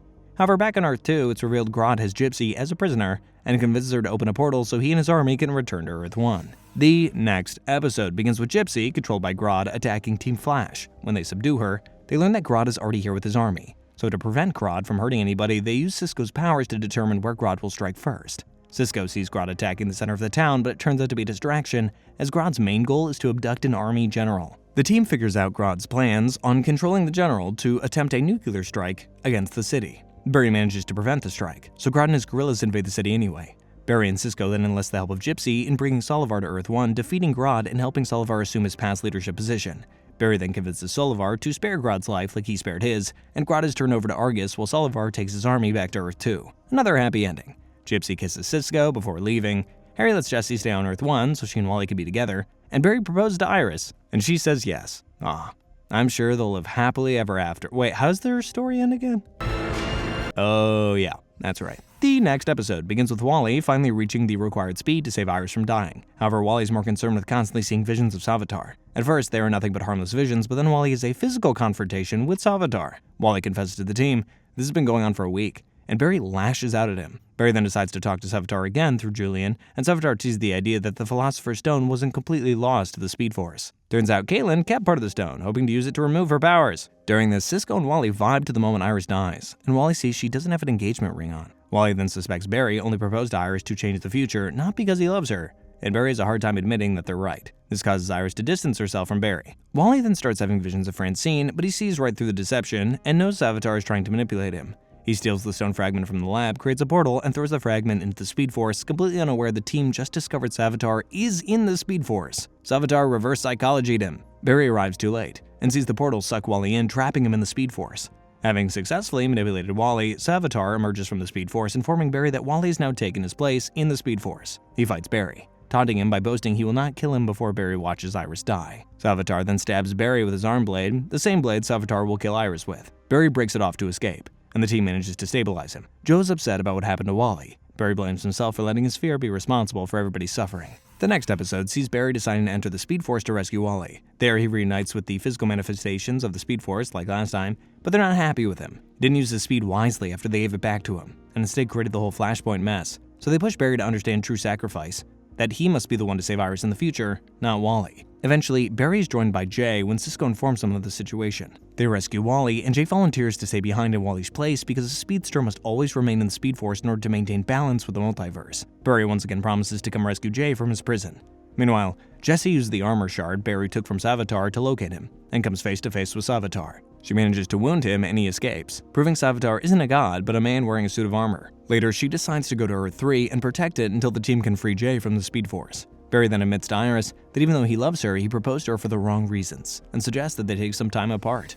Duet is a crossover episode between this show and Supergirl. Part 1 takes place in Supergirl, where basically the Music Meister puts Kara in a coma, where she finds herself in a self-created dream world as a lounge singer. Part 2 begins with the Meister arriving on Earth 1 and doing the same exact thing to Barry. They find themselves forced to work as nightclub singers for a gangster called Cutter Moran. They soon realize almost everyone is a variation of someone they know outside the dream.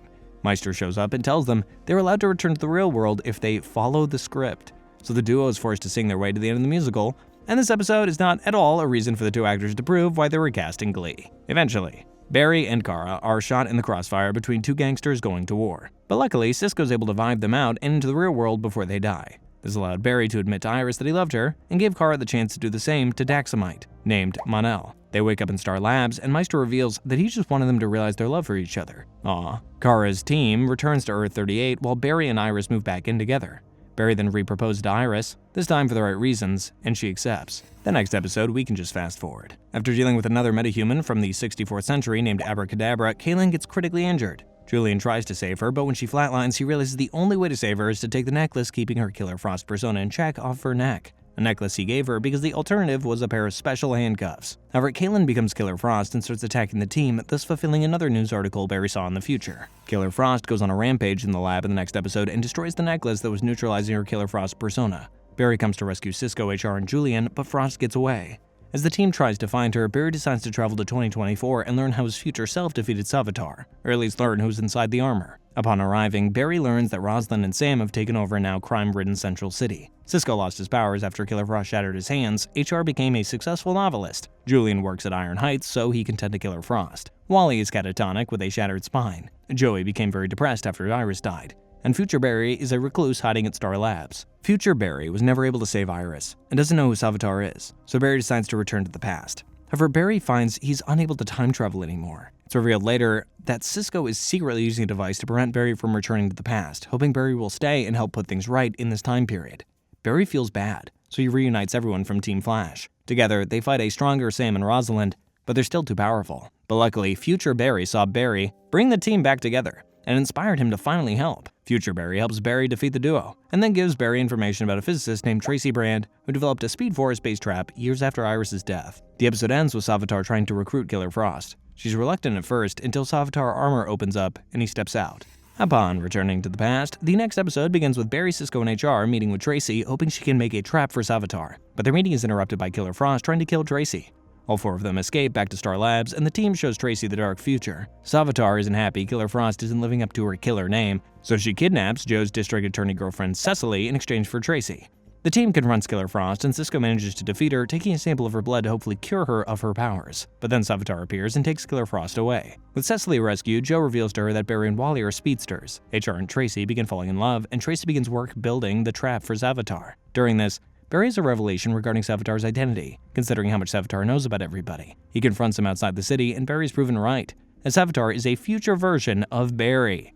Oh, you gotta be kidding me! The next episode begins with Savitar explaining that he's a time remnant of Barry, created by his future self while fighting Savitar. He was then shunned by Team Flash, resulting in him becoming so depressed that he ran back in time to ultimately become Savitar. He explains that he needs to kill Iris so that Barry will be forced to create him in the future. So basically, Savitar is like Barry's tortured evil twin. How could Savitar be you? He's not me. Not really. Back at Star Labs, Cisco proposes they stop Savitar from remembering any of their strategies by stopping Barry from creating new memories. Unfortunately, Cisco did his job a little too well and completely erased all of Barry's memories. On the bright side, this also caused Savitar to lose all of his memories. But this also causes Wally to lose his powers because Savitar never gave them to him. So now, I can't tell if this is like a glass half full or glass half empty situation. If one good thing came out of this, Barry, having no memories or recollection of all the trauma from his past, has made him incredibly happy. Something Iris wishes Barry could be all the time. Killer Frost then helps Cisco and Julian develop a way for Barry to regain his memories by jolting his brain with an electric shock, but she's really doing this so that Savitar can get his memories back. With Iris's help, Barry's able to regain his memories when she gets Barry to remember the time his mom died, and Barry's able to stop another metahuman of the week, even getting a little help from Kid Flash. Barry, Cisco, and Julian try to offer Killer Frost the chance to cure her, but she doesn't want their help, despite showing signs that Kaylin is still in there. Tracy finishes the Speed Force trap, dubbing it the Speed Force Bazooka, but it requires a higher amount of energy, something not found on Earth. The next episode begins 24 hours before Iris is supposed to die. The team finds the only energy source powerful enough for the bazooka, salvaged alien technology that Argus found after the Dominator attack. However, Lila refuses to give it to them because she doesn't trust Barry after he created Flashpoint. He did erase her daughter, after all. So now their only option is to steal it, but Barry can't steal it with his super speed because the building has a metahuman power dampener.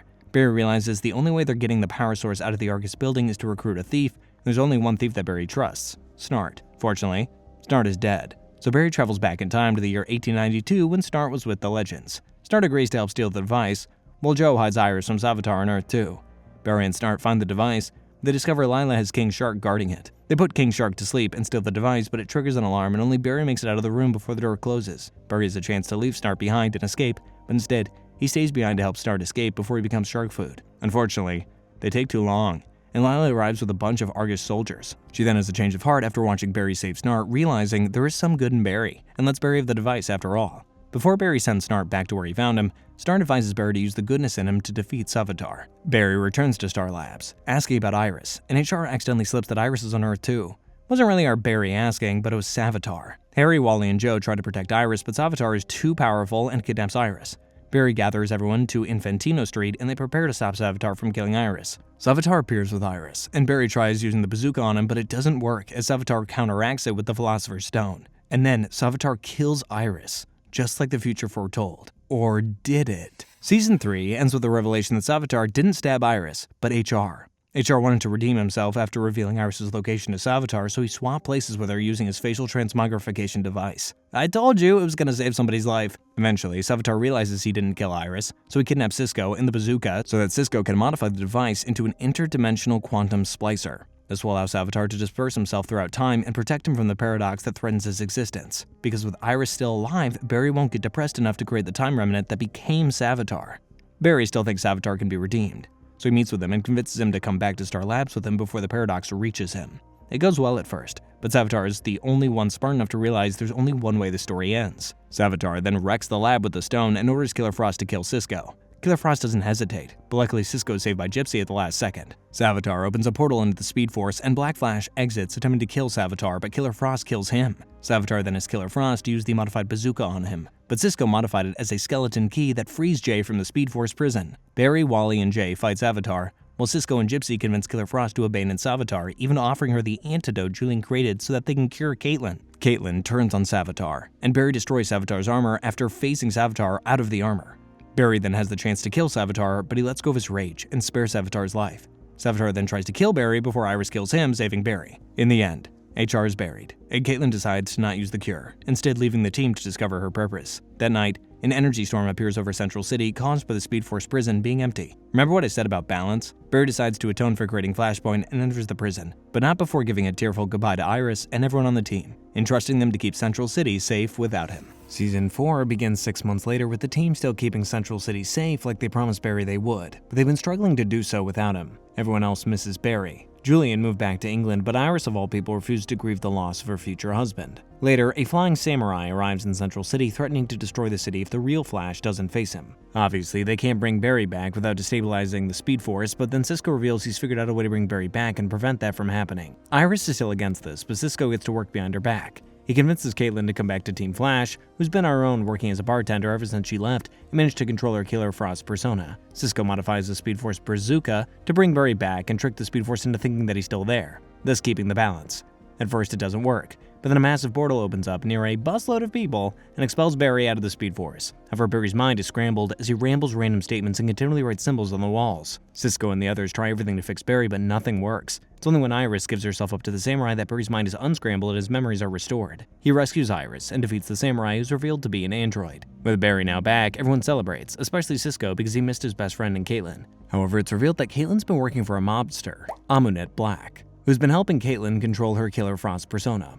Later, it's revealed that Android Samurai, or Samuroid as Cisco calls it, was controlled by a supremely intelligent man in a superpowered wheelchair. His name is Clifford DeVoe, also known as the Thinker, whose plan was to destroy the Flash out of his Grand Enlightenment plan. The next episode sees the team dealing with a genius with the power to control technology named Ramsey Deacon, also known as Kilgore. You can tell he's a cool hacker guy because there's a percentage sign in his name. Cisco presents Barry with an upgraded suit so he can take Deacon down, but Deacon ends up using his abilities to send Barry's suit haywire. Per Iris's instruction, Barry throws lightning at himself, shorting out his suit and allowing him to incapacitate Deacon. During all of this, Cisco and Gypsy finally go on their first date. Deacon is incarcerated in Iron Heights, where he's questioned by Barry and Joe on how he got his powers because Deacon wasn't in Central City at the time of the particle accelerator explosion. All Deacon tells him is that there are others. The next episode begins with Harry returning to inform Wally that Jesse's breaking up with him because she wants to focus on her vigilantism. Bummer. Meanwhile, another metahuman named Becky Sharp robs a bank. She's the ability to manipulate luck, giving herself good luck while jinxing everybody else around her. She demonstrates this by creating a bunch of Final Destination coincidences and makes her get away in a Prius while Barry slips on some conveniently spilled marbles. Cisco discovers that Becky also wasn't in Central City during the explosion, so she must have gotten her powers the same way Deacon did. So on top of trying to stop Becky, they try to figure out where and when a second dark matter incident took place that gave Deacon, Becky, and God knows who else metahuman powers. Barry, Cisco, and Harry track the origin of the dark matter, and Barry realizes it originated from the portal he used to escape the Speed Force. A bus full of people happened to be driving right in front of it, and Deacon and Becky were among those on board. Pretty soon, Becky's powers expand out of control, causing multiple cases of catastrophic bad luck. While Barry tries to stop her, the particle accelerator reactivates. Harry and Cisco try to shut it off, but then Harry tells Cisco to let it turn on. The accelerator nullifies Becky's powers, and Barry's able to incarcerate her. Later, the team identifies 12 new metahumans were created on the bus, and Barry suspects someone has been pulling the strings behind everything, including Barry's return. Wally took Jesse's breakup pretty hard, so he's leaving the team to discover himself. Basically, he's gonna go hang with the Legends for the rest of the season. Also, Cecily reveals to Joe that she's pregnant, and the guy almost has a heart attack. The next episode begins with Cisco and Gypsy enjoying a nice, quiet, romantic night, when suddenly, Gypsy's scary-looking dad Breacher portals in and tries to kill Cisco. Breacher is also a bounty hunter like Gypsy and has her same powers. Like father, like daughter. Breacher doesn't think Cisco's good enough for his daughter, so he vows to hunt and kill him in 24 hours, but will allow the romance to continue should he survive. Meanwhile, the team has been investigating the other passengers on the bus. The driver from that day is now dead, so they track another passenger, Ralph Dibney, a former corrupt CCPD detective now turned private investigator. Barry and Joe pay him a visit, but Ralph claims to not know anything. That is, until two thugs attack Dibney, revealing he has elastic stretching powers. They take him back to Star Labs to stabilize him, and Barry's ready to label Ralph a villain like the other two new metahumans they encountered. Caitlin argues they should give Ralph a chance, especially since she was given one, but Barry argues Ralph was already crooked before he got powers. Therefore, villain. The team then learns that Ralph has been blackmailing Mayor Anthony Bellows over his adultery, hence why Ralph was attacked by Bellows' thugs earlier. Barry confronts Ralph for his actions, but Ralph remains adamant he was bringing Bellows to justice. Ralph later stops blackmailing Bellows, yet Bellows still tries to kill him. Breacher then mistakes Ralph for a plastoid, a species that invaded Earth 19, and also tries to kill Ralph, but Barry and Cisco intervene and save Ralph. Bellows then kidnaps Joe, so Barry reveals he's the Flash to Ralph so he can convince him to help save Joe. Bellows is arrested, and Breacher allows Cisco to date his daughter. Barry then recruits Ralph to Team Flash and learns that someone named DeVoe instructed Ralph to watch Bellows. Barry then remembers Abra Kadabra and Savitar both mention someone named DeVoe, hinting that Barry would have to fight him one day. The next episode sees Barry and Iris have their bachelor and bachelorette parties. Felicity arrives for Iris's bachelorette, and Ralph mocks Cisco's mediocre plans for Barry's bachelor party. Ralph ends up taking them all to a strip club, while Amunet's enforcer, Norvok, crashes Iris's bachelorette and demands Caitlin return with him. Killer Frost emerges and fights him off, and Caitlin reveals she's working for Amunet in exchange for controlling Killer Frost. Killer Frost confronts Amunet, while Iris and the others secretly follow, and they learn Amunet is holding prisoner another metahuman passenger from the bus known as the Weeper, whose tears are a strong narcotic. She plans to sell the tear drugs, so Iris and the others try to stop her. Caitlin doesn't want to help them at first, but she's a change of heart when she sees her friends in danger. Amunet has the ability to manipulate metal, so they use a strong magnet to rob Amunet of her metal shards, leaving her powerless. Iris convinces Killer Frost to not kill a defenseless Amunet, and Amunet escapes, promising revenge. The Weeper is set free, but is later captured by DeVoe. The next episode sees another passenger metahuman named Mina Chayton attacking the city, with the ability to animate statues. She is a Lakota Sioux native, and has been stealing pieces of a black bison necklace that she claims to belong to her tribe. Cisco unveils a stretchable suit for Ralph to use, and he insists Barry in trying to stop Mina. During their first encounter, Barry chooses to save a helpless civilian instead of going after Mina, and Ralph scolds Barry for letting the target get away.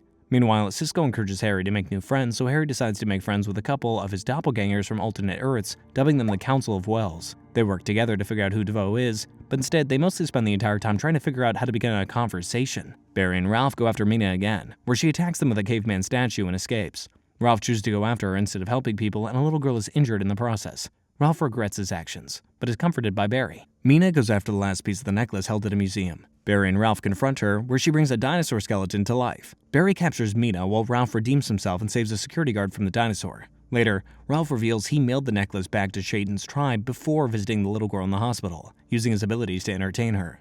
During this, the Council of Wells finally learn how to accomplish something and learn who and where DeVoe is.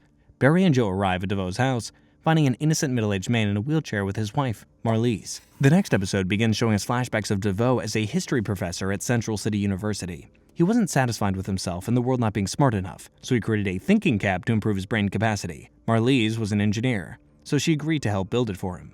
However, the only energy source that could power it was the particle accelerator, which DeVoe anticipated would explode. So the night it exploded, DeVoe stood right outside Star Labs wearing the thinking cap and absorbed a good amount of dark matter into his brain. DeVoe gained heightened intelligence, but the more his mental capacity increased, his physical capacity decreased, leading him to develop ALS. As his condition worsened, Marlies designed a special chair that would sustain him and allow him to live longer. Back in the present, Barry's been trying to prove DeVoe is a supervillain, but no one else believes him, and eventually DeVoe files a restraining order against Barry.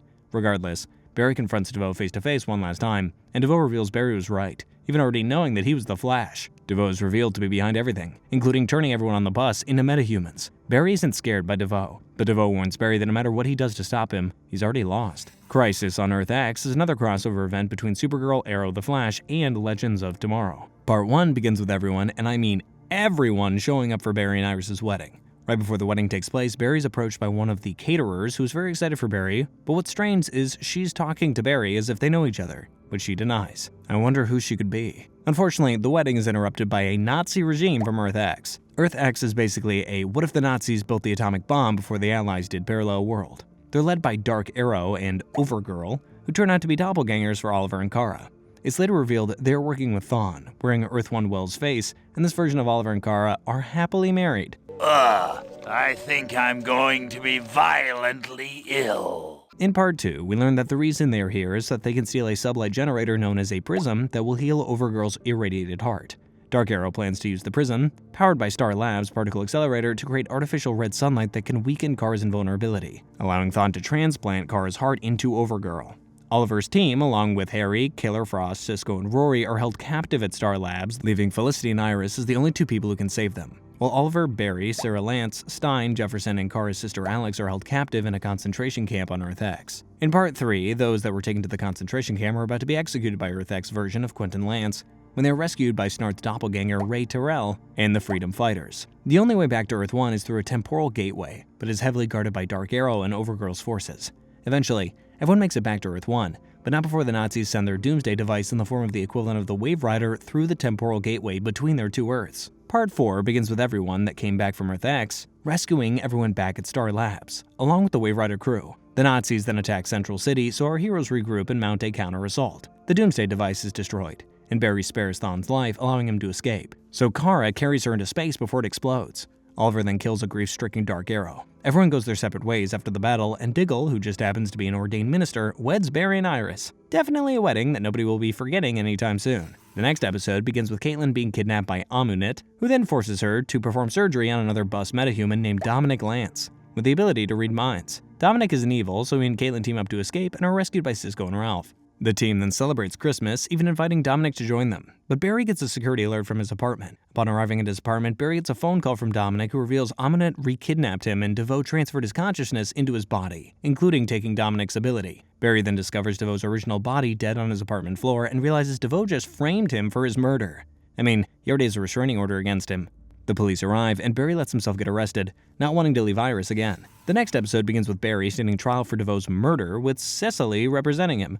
During this, there's another metahuman attack from a bus passenger named Neil Borman, who unintentionally causes people to collapse with radiation poisoning. Eventually, Neil is about to go nuclear, so Killer Frost tries to freeze him before he blows. But that doesn't work, so Barry creates a vacuum seal around Neil to contain the radiation, while Cisco transports it to the already dead Earth 15.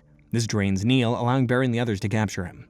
Barry then makes it back to the courtroom for his sentencing, but Iris barges in about to reveal Barry as the Flash, hoping this clears his name. Barry quickly enters Flashtime, where he moves so fast everyone around him is frozen. He stops Iris from revealing his identity. They have a tearful moment as Iris learns to accept her husband being sent to prison to protect everyone else.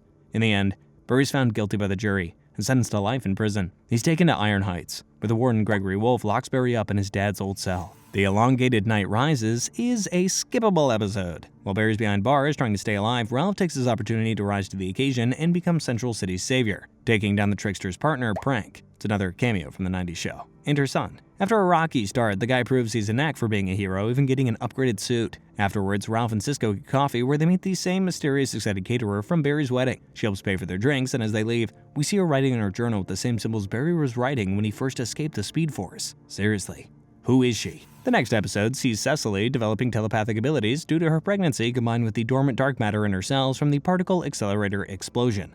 But Caitlin assures her the effects should be temporary. Back in prison, Barry has befriended Henry's former cellmate, Dave Ratchet, and learns that he was innocent of the robbery homicide that got him incarcerated. The crime was actually committed by Silbert Rundin 15 years ago, who just so happened to be on that bus that got exposed to dark matter. Rundin now has the ability to shrink and enlarge objects, which includes people, as he so graciously demonstrates when he shrinks Cisco and Ralph. The team is able to resize them when they trick Rundin into enlarging them next time they encounter him. Rundin is arrested, but refuses to confess to his crime 15 years ago. Ratchet finds out, but isn't too upset about it because he's certain there's nothing waiting for him on the outside. He does tell Barry about his dream to live in a secluded Chinese village called Jiaju, so when the cameras aren't watching, Barry uses his speed to take Ratchet to Jiaju, giving him the chance to live out his dream.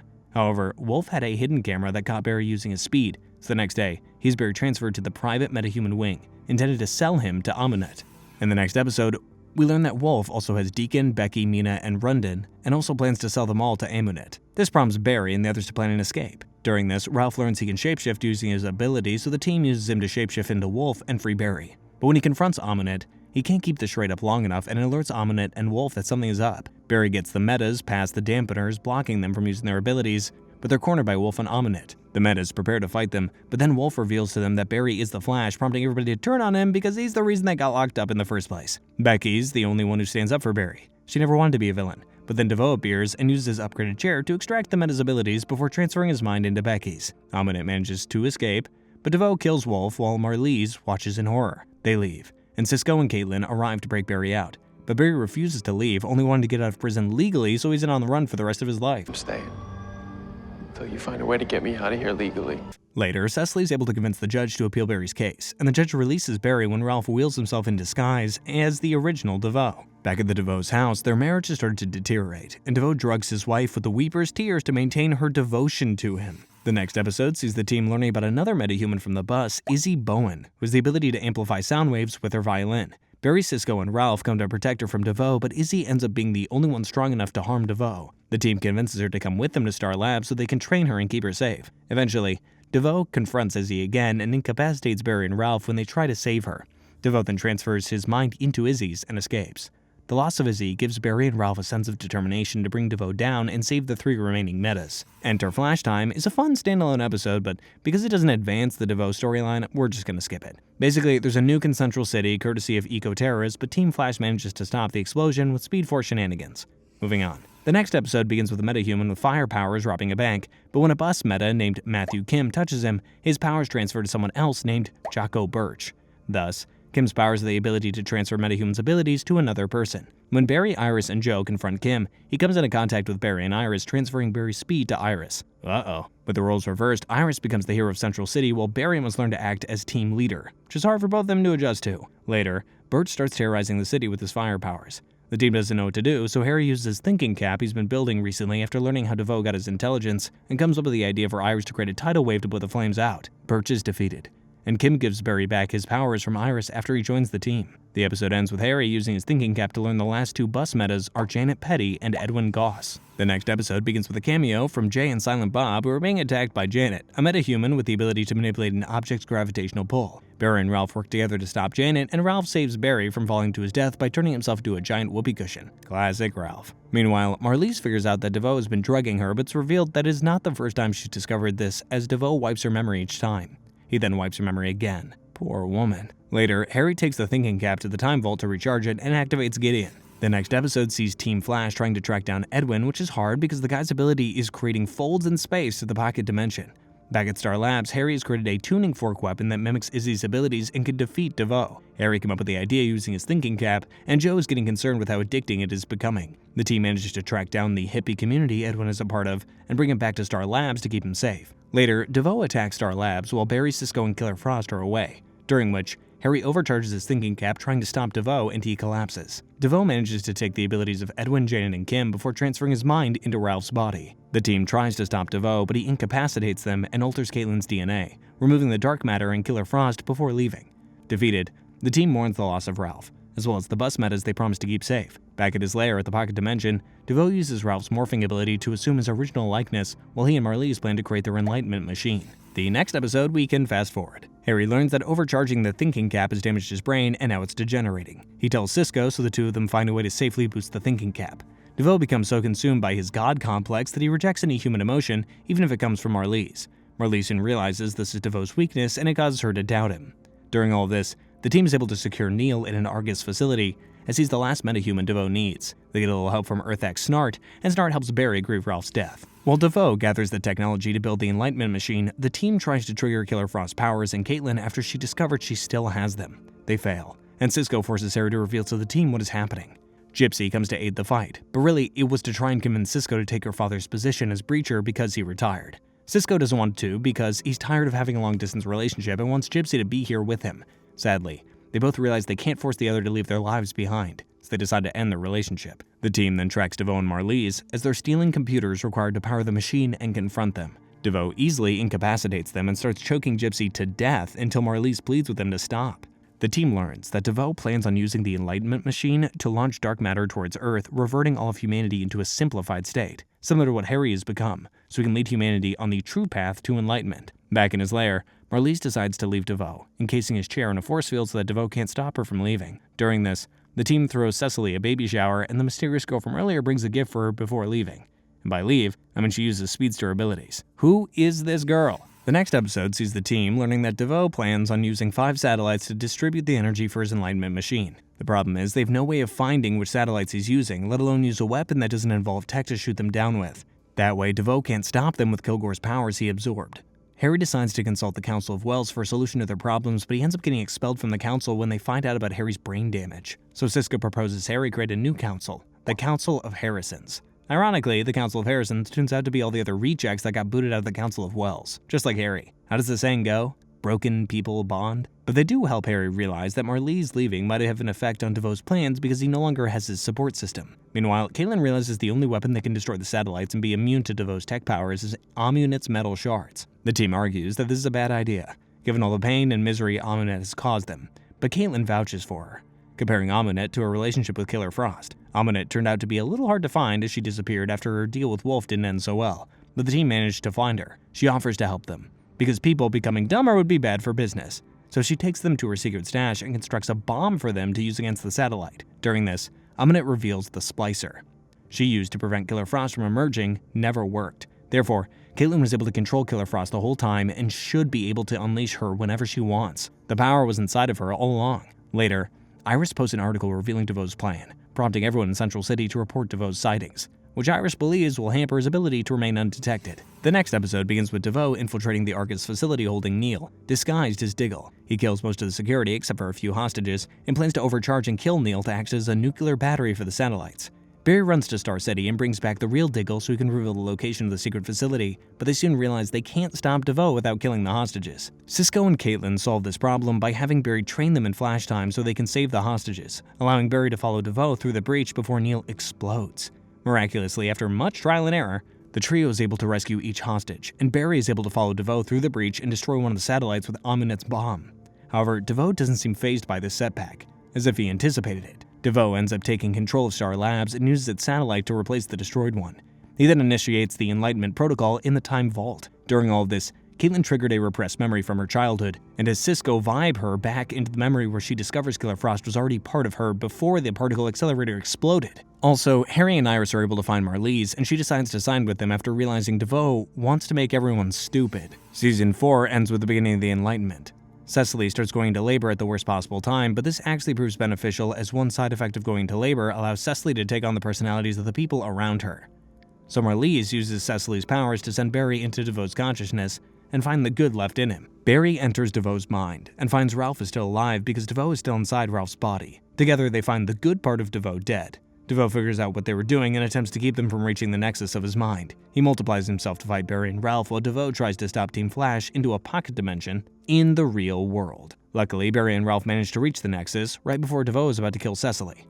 Barry wakes up in the real world and Ralph reclaims his body after DeVoe merges with his chair. Marlize shuts down the satellites, and then DeVoe reappears as a hologram through his chair until she destroys it, killing him. 'Twas beauty killed the beast. No, with DeVoe dead and the satellite shut down, a dead man's switch triggers the Starlab satellite to make it fall towards Central City. Barry, Cisco, and Ralph shield civilians from the majority of the falling debris. A big piece is still heading directly for the city, so Barry builds up enough speed to destroy it One Punch Man style, and then gets a little help from the mysterious girl. Almost as if someone, besides Barry, was able to reverse time. In the end, Cecily gives birth to a healthy girl named Jenna, and Marlize helps restore Harry's intelligence to a functional level.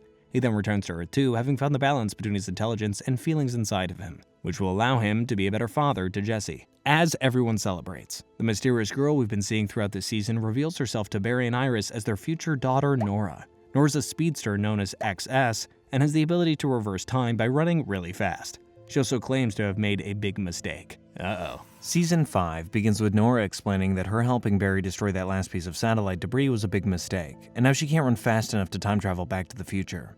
The whole experience is shocking for everybody, especially Barry and Iris. Barry's concerned Nora being here could alter the timeline like with Flashpoint, but Iris is the only one excited that she gets to meet her future daughter. The team tries to send Nora home, even having Wally see if the Legends Wave Rider can send her home. But Wally discovers that Nora's blood is saturated with negative tachyons, which are basically slowing her body down, preventing her from using the Speed Force. During this, Barry notices how Nora wants to spend more time with him than he does Iris, so he asks Nora about what happens to him in the future.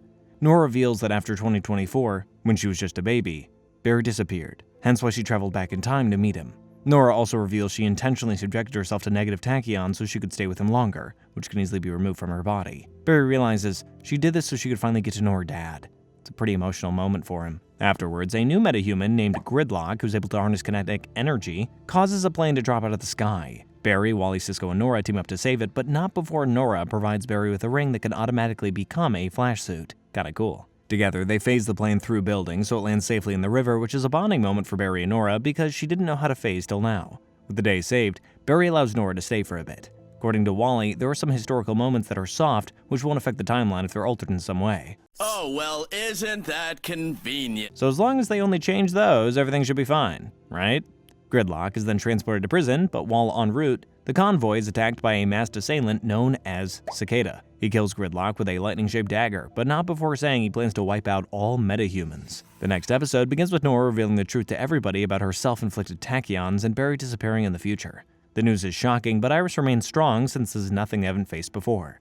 During this, Cecily starts losing her telepathy and struggles to connect with baby Jenna without being able to know her thoughts. Nora gets herself hired as Barry's CSI intern and accompanies him on taking down a new metahuman known as Block, who has the ability to create blocks of dense air and crush her victims.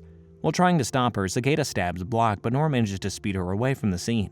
Cicada then uses his dagger, which he controls telekinetically, to neutralize the team's powers. He beats up Barry, cuts Cisco's hands, and is about to kill Barry when Nora shouts, "Dad," to Barry. Cicada leaves after hearing this, allowing Nora to get everybody to safety. Meanwhile, Caitlin has recently reopened an investigation into her father Thomas's death after discovering his death certificate is fake. Thomas had died from ALS almost 20 years ago, but Cisco vibes with it and learns that her mother forged his death certificate. The question, of course, is why? The next episode begins with Nora telling the team everything she knows about Cicada, and that he's early in revealing himself, so he was never supposed to kill Gridlock or Block. Damn it, guys, when will we learn our lesson in altering the timeline? Nora adds that they never stopped Cicada in her timeline, so this time they should try something they didn't do before, which is recruit another Harrison Wells to help them. So they enlist the help of the eccentric French Harrison Sherlock Wells from Earth 221, who is just as much of a high-functioning observant detective as his name suggests. Sherlock, who's already caught Cicada 37 times on other Earths, identifies Cicada as David Hirsch, but because Nora tampered with the timeline by coming here, his identity on Earth 1 is different, thus making Sherlock a fraud.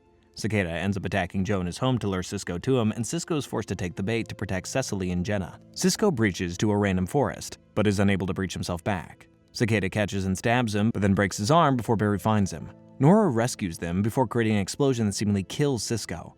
Luckily, Cisco managed to escape just in time using a breach machine courtesy of Nora so the public and Cicada would think Vibe was dead. Afterwards, Sherlock begins to suspect Nora didn't come into this particular time period for the reasons she said that she did. During this, Caitlin and Ralph confront Caitlin's mother, Carla, who denies forging Thomas's death certificate. So they break into Carla's files and find a suicide note from Thomas, but then they find a coded message telling Caitlin to come find him, proving that he is alive. The next episode, we can just fast forward. Basically, after dealing with another metahuman, the team realizes that Cicada's dagger was created from DeVoe's satellite when it crushed into Central City, meaning metatech could be in the hands of anybody. Sherlock deduces that when Nora helped Barry destroy the satellite, the debris trajectory changed and hit somebody, turning them into Cicada. It's also revealed one of the reasons why Nora doesn't like Iris is because future Iris puts a power-dampening chip inside of her to take away her speed, making her resent Iris for always trying to control her. Mother of the Year, or in this case, future Mother of the Future Year.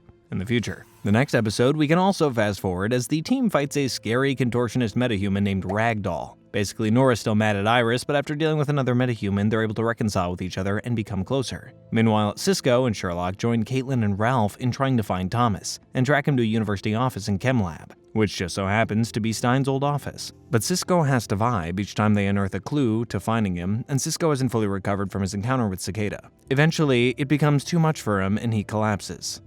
Caitlin scans his body and learns that there are traces of Cicada's dagger still in his body, so every time Cisco vibes, it causes excruciating pain. Cisco becomes upset, believing he's nothing without his powers, but Caitlin assures him that his brilliant mind is just as special as his powers. So Cisco uses his brain to hack DeVoe's satellite so they can find both Thomas and Cicada. OG Cisco is back. The next episode begins with Barry and Cisco and Caitlin finding Thomas at the North Pole still alive and well. Is Caitlin's dad Santa Claus? Thomas explains that after getting diagnosed with ALS, he tried to cure himself by experimenting with cryogenics, hoping to freeze the progression of his disease. Something went wrong, and he's been here ever since the project got shut down. They take him back to Star Labs, where Caitlin's excited to reconnect with her dad after so long, but Cisco's the only one suspicious of Thomas, convinced that he's hiding something. Thomas then reveals Caitlin had the same ALS gene as a child, so he subjected her to the same cryogenic experiments hoping to cure her. As a result, Killer Frost was born. Thomas also developed ice powers, but he was never able to manifest an alternate persona like Caitlin did, and as a result, he's dying. Cisco isn't convinced, so he portals back to Thomas's lab and discovers Thomas is actually the alternate persona wearing skin grafts to pose as him. Caitlin refuses to believe it and still proceeds to use her cells to cure Thomas. Eventually, Caitlin realizes Cisco is right when she discovers the serum she created to cure Thomas would actually kill his human side. The team confronts Thomas, so Thomas emerges into his alter ego, Icicle, and tries to kill them with absolute zero temperatures. Caitlin proves to be the only one immune, so she must reawaken Killer Frost and defeat Icicle, forcing him to flee. On the other storyline, the team learns that Cicada has a comatose niece named Grace. While the team deals with Mark Martin's estranged metahuman daughter Josh Jackham, we get a little backstory of Cicada. We learn that Cicada's real name is Orland Dwyer, and one day he was forced to raise his niece Grace after her parents died in a metahuman attack. At first he didn't want to care for a little girl, but over time the two of them formed a close bond.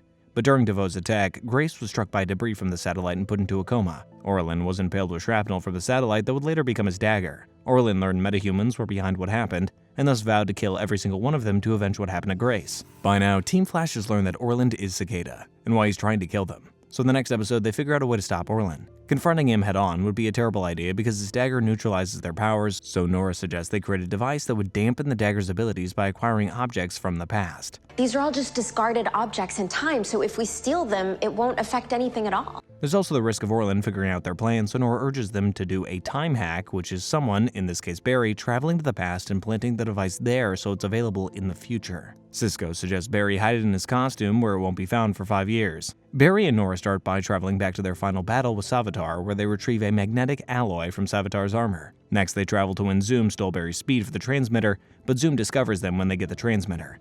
He chases them before he's stopped by another time wraith, and the transmitter breaks in the process. Luckily, they manage to travel to the moment Barry tried to get Thawne's help in stopping Zoom, so Barry and Nora meet with Thawne hoping he can fix the transmitter for them. Takes a lot of convincing, but Thawne agrees to fix it after Barry tells him he won't get home if he doesn't help. The last place Barry and Nora go is when the particle accelerator exploded so they can get some dark matter.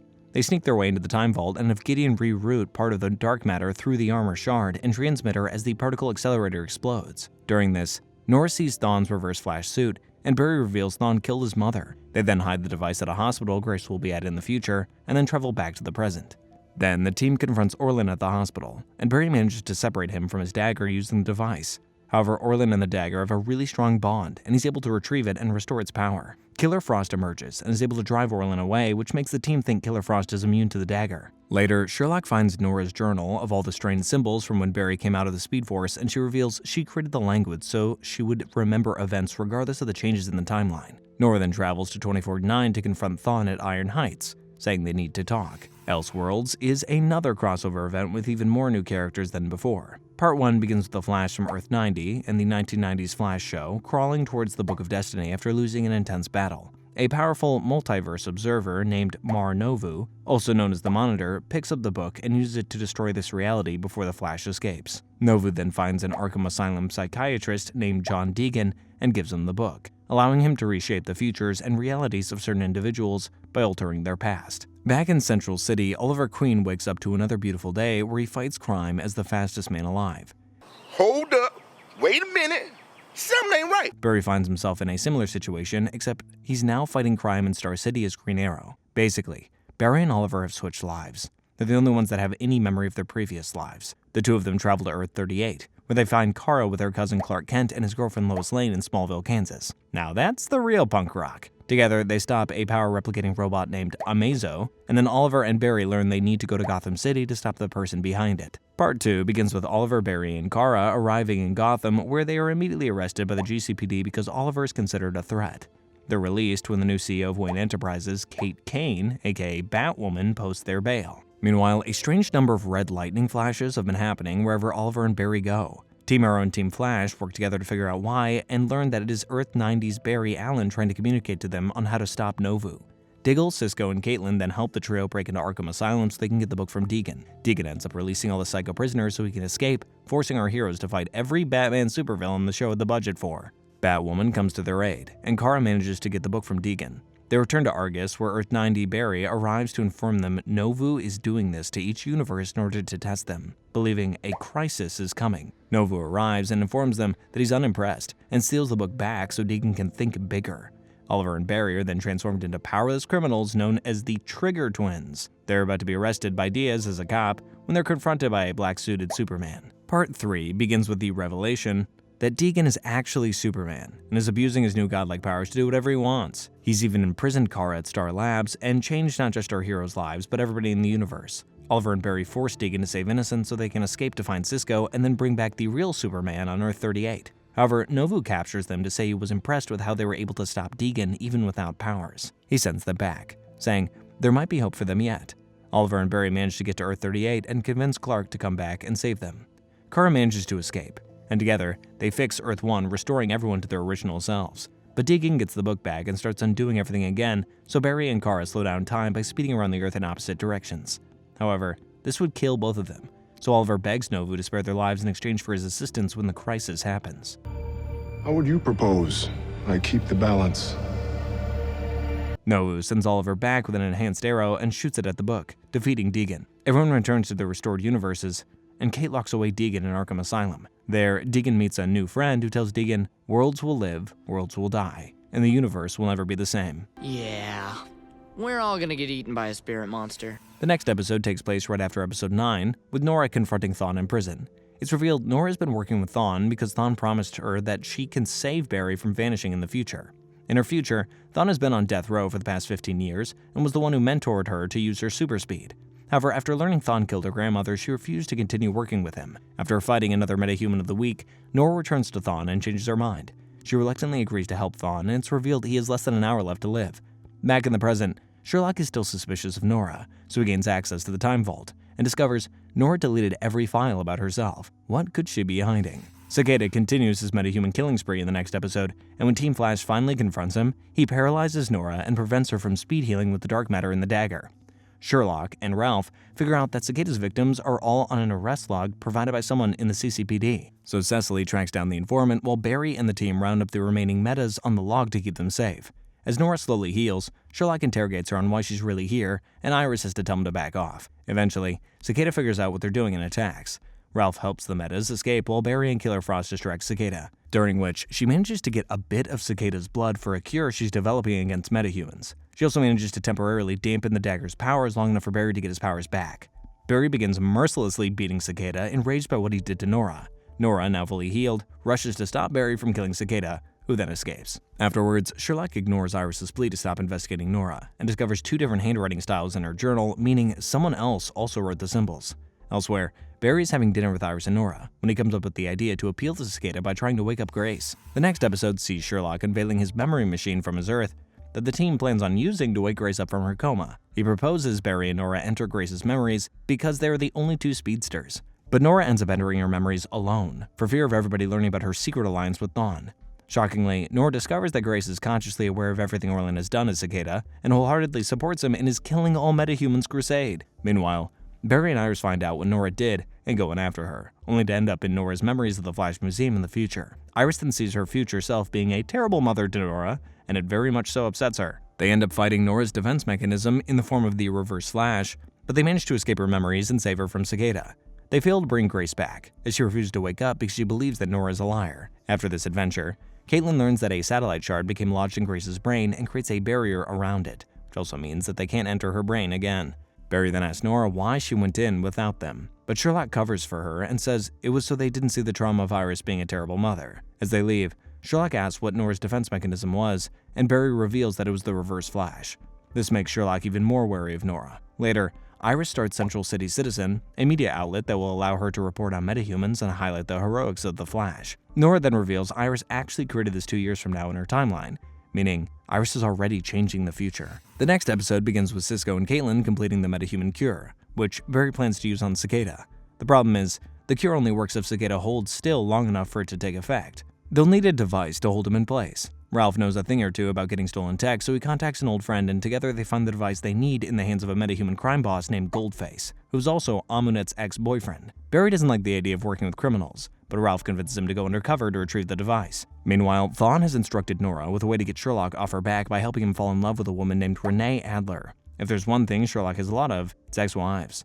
Later, Sherlock learns that Renee is a meta, so he devotes all of his attention to protecting her, just like Thawne planned. Barry and Ralph infiltrate Goldface's operation, and Goldface gives them the task of stealing a 3D printer from Ivo Labs in exchange for the device. During the mission, Goldface figures out that they aren't real criminals and tries to kill them, but Barry and Ralph are able to stop Goldface and his men without having to kill anybody or use their powers. Meanwhile, Iris continues investigating Cicada and discovers where he lives. She goes alone and makes her way inside, where she's discovered by Cicada and he tries to kill her. She manages to escape, but not before learning Cicada's weakness is his injured lung from when he got impaled by the satellite. The next episode begins with Cisco discovering that given the nature of the cure, they have to wait almost a month before using it on Cicada. Obviously, they can't wait that long, so Sherlock suggests Barry take the cure into the Speed Force for an hour to help speed up the synthesizing process. The whole thing makes Nora uneasy. Later, Cicada kidnaps Iris, but she manages to alert Nora and Killer Frost to her location. Cicada ends up killing Killer Frost, and it upsets Nora so much that she resets the timeline. Like father, like daughter. Nora then tries to prevent Caitlin's death by keeping Iris safe, but then Ralph gets taken instead and then dies when Nora tries to save Caitlin. Nora resets the timeline again and again, and each time at least one member of the Team Flash dies. Eventually, Cisco figures out that they've been stuck in a loop, and Nora confesses that this is her doing. Cisco consoles her, and together with the rest of the team, they figure out a way to stop Cicada. This time, they make Cicada accidentally stab himself with his dagger, forcing him to flee. Barry returns and learns what Nora did, warning her against altering the timeline again. Elsewhere, Sherlock manages to decode Nora's entire journal. With the cure finally completed in the next episode, the team decides to test it on King Shark. They meet with Lila at Argus and try to convince King Shark to take it, but he attacks the team while under Grodd's mind control. He's about to eat Cisco, so Barry instinctively injects the cure into King Shark, turning him back into his human form of Shay Lambden. They take him back to Star Labs, where Caitlin learns that despite the cure working, there is still dark matter in Shay's pituitary gland, causing his body to rapidly change back and forth between his two forms. Cisco and Caitlin pull Barry aside and scold him for forcing the cure on Shay. Later that night, Grodd controls Cisco and Caitlin so he can steal Dr. Lambden's telepathy crown and amplify his powers, allowing him to control all of Central City. Barry and Nora try to stop Grodd, but he's too powerful, so Shay volunteers to be turned back into King Shark, despite the risk of him not being able to return back to human form again. An epic, long-awaited showdown takes place between King Shark and Gorilla Grodd that ends with King Shark putting Grodd into a coma. Long live the king. The next episode begins with Thawne revealing that a new timeline is trying to push its way into being, bringing something really big with it, meaning he and Nora have to work fast to stop Cicada once and for all. Back in the present, Barry and Nora fight another metahuman named Acid Master, and Nora recognizes burn marks from a future newspaper article that details the Flash defeating Cicada, meaning today is the day Barry defeats Cicada. This makes everyone excited, knowing they will finally be rid of Cicada. But it makes Iris sad, because she believes Nora will leave them once Cicada is defeated, and there was so much more she wanted to do with her daughter. Meanwhile, Joe and Cecily track down and interrogate Vanessa Ambers, the doctor that's been helping Orlin and Grace. Ambers reveals that Grace recently became a metahuman, which Barry tells Orlin, making him reconsider his whole metahuman vendetta. Barry learned his lesson from dealing with King Shark and willingly offers the cure to Orlin instead of forcing it on him. Barry takes Orlin back to Star Labs and they give him the cure. But during the operation, the lab is attacked by a new Cicada who gains control of Orlin's dagger and uses it to kill Ambers before abducting Orlin. The new Cicada takes Orlin to a cabin in the woods, where she unmasks herself to reveal an adult Grace. Nora reports back to Thawne about the new Cicada in the next episode, and Thawne is just as shocked as she is. Admitting he was wrong, he asks Nora to reveal their relationship to Barry. Meanwhile, adult Grace reveals to Orlin that she came from a future where metahumans thrive, so that she can complete what she believes is still his mission. Team Flash discovers Grace arrived in a time sphere, stolen from Star Labs storage in the future. Grace then steals some files from the CCPD and finds Vicky Bolin, the metahuman that killed her parents. We later learn that it was an accident, as Bolin unlocked her powers in the exact moment Grace's parents died. Barry and Nora arrive to keep Bolin safe and prevent Grace from killing her. Grace tries to kill Bolin again, but this time Orlin arrives to try and talk her into abandoning her vendetta. This results in Grace killing Orlin instead. Future niece of the future year over here. Meanwhile, Sherlock finds out that when Thawne was posing as Wells, he cracked a source code for the multiverse. He learns that Thawne is the second author of Nora's journal and reveals Nora's relationship with Thawne to the entire team. Upon hearing this, a devastated Barry locks Nora up in the pipeline. The next episode is everyone trying to debate over why Nora would align herself with Thawne. They read her journal, and learn all about how and why she came here. Flash forward show Nora working as a forensic scientist for CSI just like her father was. While investigating a case with her coworker best friend Leah, Nora encountered a new speedster named Godspeed. A fake speedster is only fast because he keeps injecting himself with V9. He hits her with his lightning, which destroys the dampening chip Iris put in Nora, inadvertently helping her unlock her powers. Nora then tried to follow in the Flash's footsteps and catch Godspeed, but she didn't know what she was doing, and Godspeed ends up killing Leah. Desperate to control her new powers, she tracked down an incarcerated Thawne for his help. She defeats Godspeed, and Thawne becomes her mentor. He then helps her find the Time Vault, where she learns that her father was the Flash. Back in the present, Iris feels bad for what her future self does to Nora, so she releases her from the pipeline. Barry still doesn't forgive her for lying to them, and for aligning herself with Thawne. He sends her back to her time, warning her that he would be able to sense any future attempts made by her to time travel. Barry then visits Thawne at Iron Heights, glad that he's awaiting execution for his crimes. The next episode sees Iris furious at Barry for taking their daughter back to the future without consulting her first. They get into a heated argument that ends with Iris storming out. With Ralph's help, Iris reprograms the time sphere and travels to 2049, where Nora wants Thawne to teach her to use the negative speed force to time travel back to the past without detection. You created your own speed force? Yes, I did. Nora fails to enter the negative speed force, and then both Thawne and Nora are confronted by Iris. Nora's anger boils to the point that she's able to finally enter the negative speed force and travel back in time, and Thawne admits to Iris he made a mistake and urges her to reunite her family. Back in the present, Grace kidnaps the younger version of herself, while Caitlin's evil dad, Icicle, steals a cryo-atomizer from Carla's company. He then kidnaps Caitlin and Carla, as he plans to eliminate their human personas. Icicle puts Carla in a chamber that turns her into a meta, while Killer Frost breaks free from her chains and fights him. An epic ice showdown takes place, with Icicle defeating Killer Frost. But before he kills her, Thomas overpowers Icicle and returns him to his human persona. Grace then shows up and fights Killer Frost, but Thomas sacrifices himself to save his daughter as he steps in front of Grace's dagger. Grace then flees with the cryo-atomizer. Afterwards, Barry admits to Iris that he was wrong in sending Nora to the future, and agrees to work with Iris to help their daughter. Elsewhere, Nora emerges from the negative speed force with glowing red eyes, just like Thawne's. The next episode sees Nora planning a heist at Macaulic Technologies, who have made weapons from the satellite debris. However, she needs non-meta supervillains to get past the meta-power dampeners on site, so she enlists the help of Bree, Ragdoll, and Joss, dubbing themselves Nora's Rogues. Just one condition. No killing. They break into the facility and take hostages.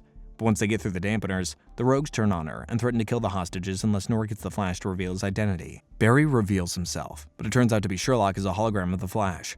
Iris and Joe help the hostages escape and take down Ragdoll, while Barry and Nora reconcile and team up to take down the others. Later, Nora reveals she was trying to steal a mirror gun, which was created from the satellite debris, is the only thing capable of destroying Cicada's dagger. The whole idea was Thawne's plan, so she wants to abandon it, but Barry wants to use the gun, despite it being an evil dude's plan. Meanwhile, Caitlin and Ralph have been doing a little investigating and discover that Grace stole the metahuman cure so she can kill every metahuman with it. So to prevent this from happening, the next episode begins with Team Flash making plans to gather every metahuman in the city in the CCPD to keep them safe and distribute the cure. Sherlock goes to get Renee when Grace attacks them. The team rushes to their aid and drives Grace away, during which Nora sees through Grace's eyes for a brief moment.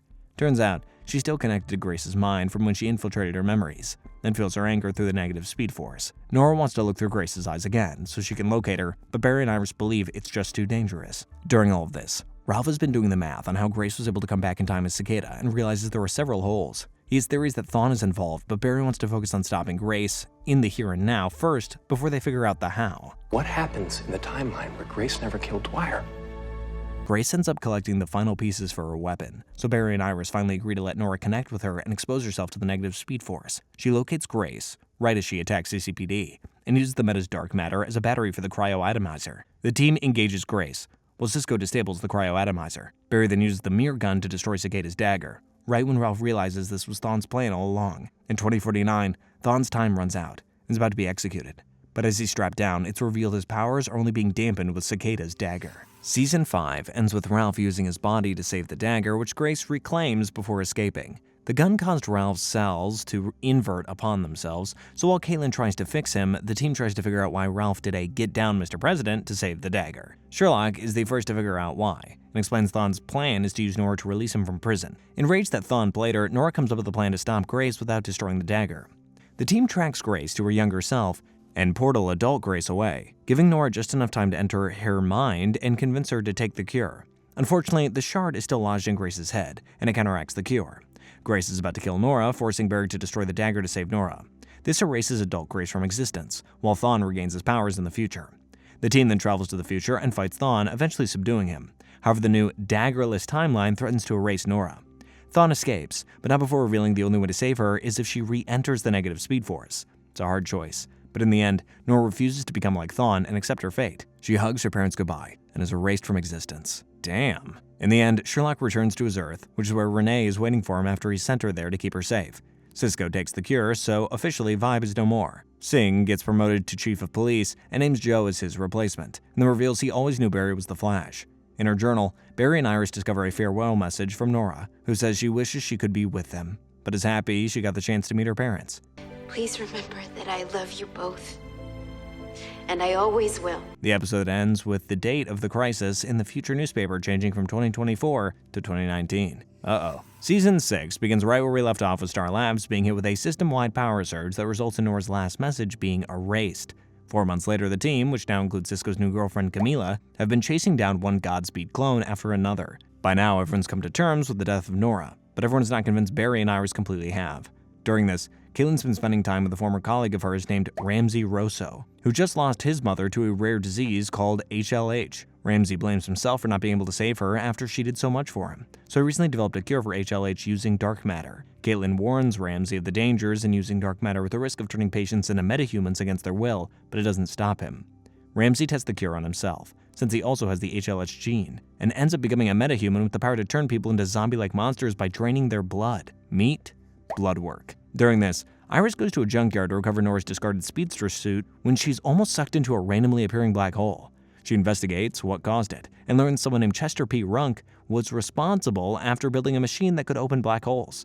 However, he wound up catatonic after half of his consciousness was absorbed into one. Yeesh. More and more black holes begin appearing all over Central City, but they can't destroy them for fear of losing Chester's consciousness. So using tech from Nora's backup gauntlet, Barry dives into the black hole and retrieves Chester's consciousness, puts it back into him, and then closes the black hole. The episode ends with Novu revealing he was the one who destroyed Nora's message in the hopes that it would discourage Barry from changing his fate during the impending crisis, because according to the timeline, the Flash must die so billions can live. The next episode sees Barry wanting to prove Novu wrong, so he tries to travel to the day after he disappeared to find out what really happened during the crisis. However, an antimatter barrier prevents him from getting there, and he gets an antimatter wound on his leg.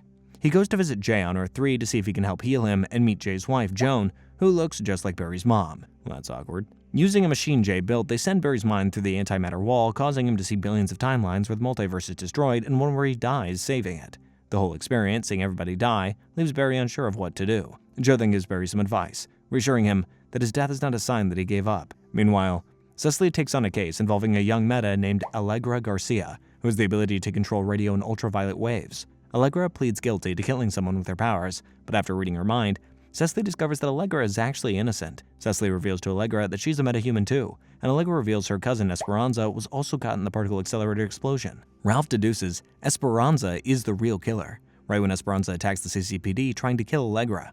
Barry defeats her, clearing Allegra's name, and Cecily decides to become a lawyer for metahumans.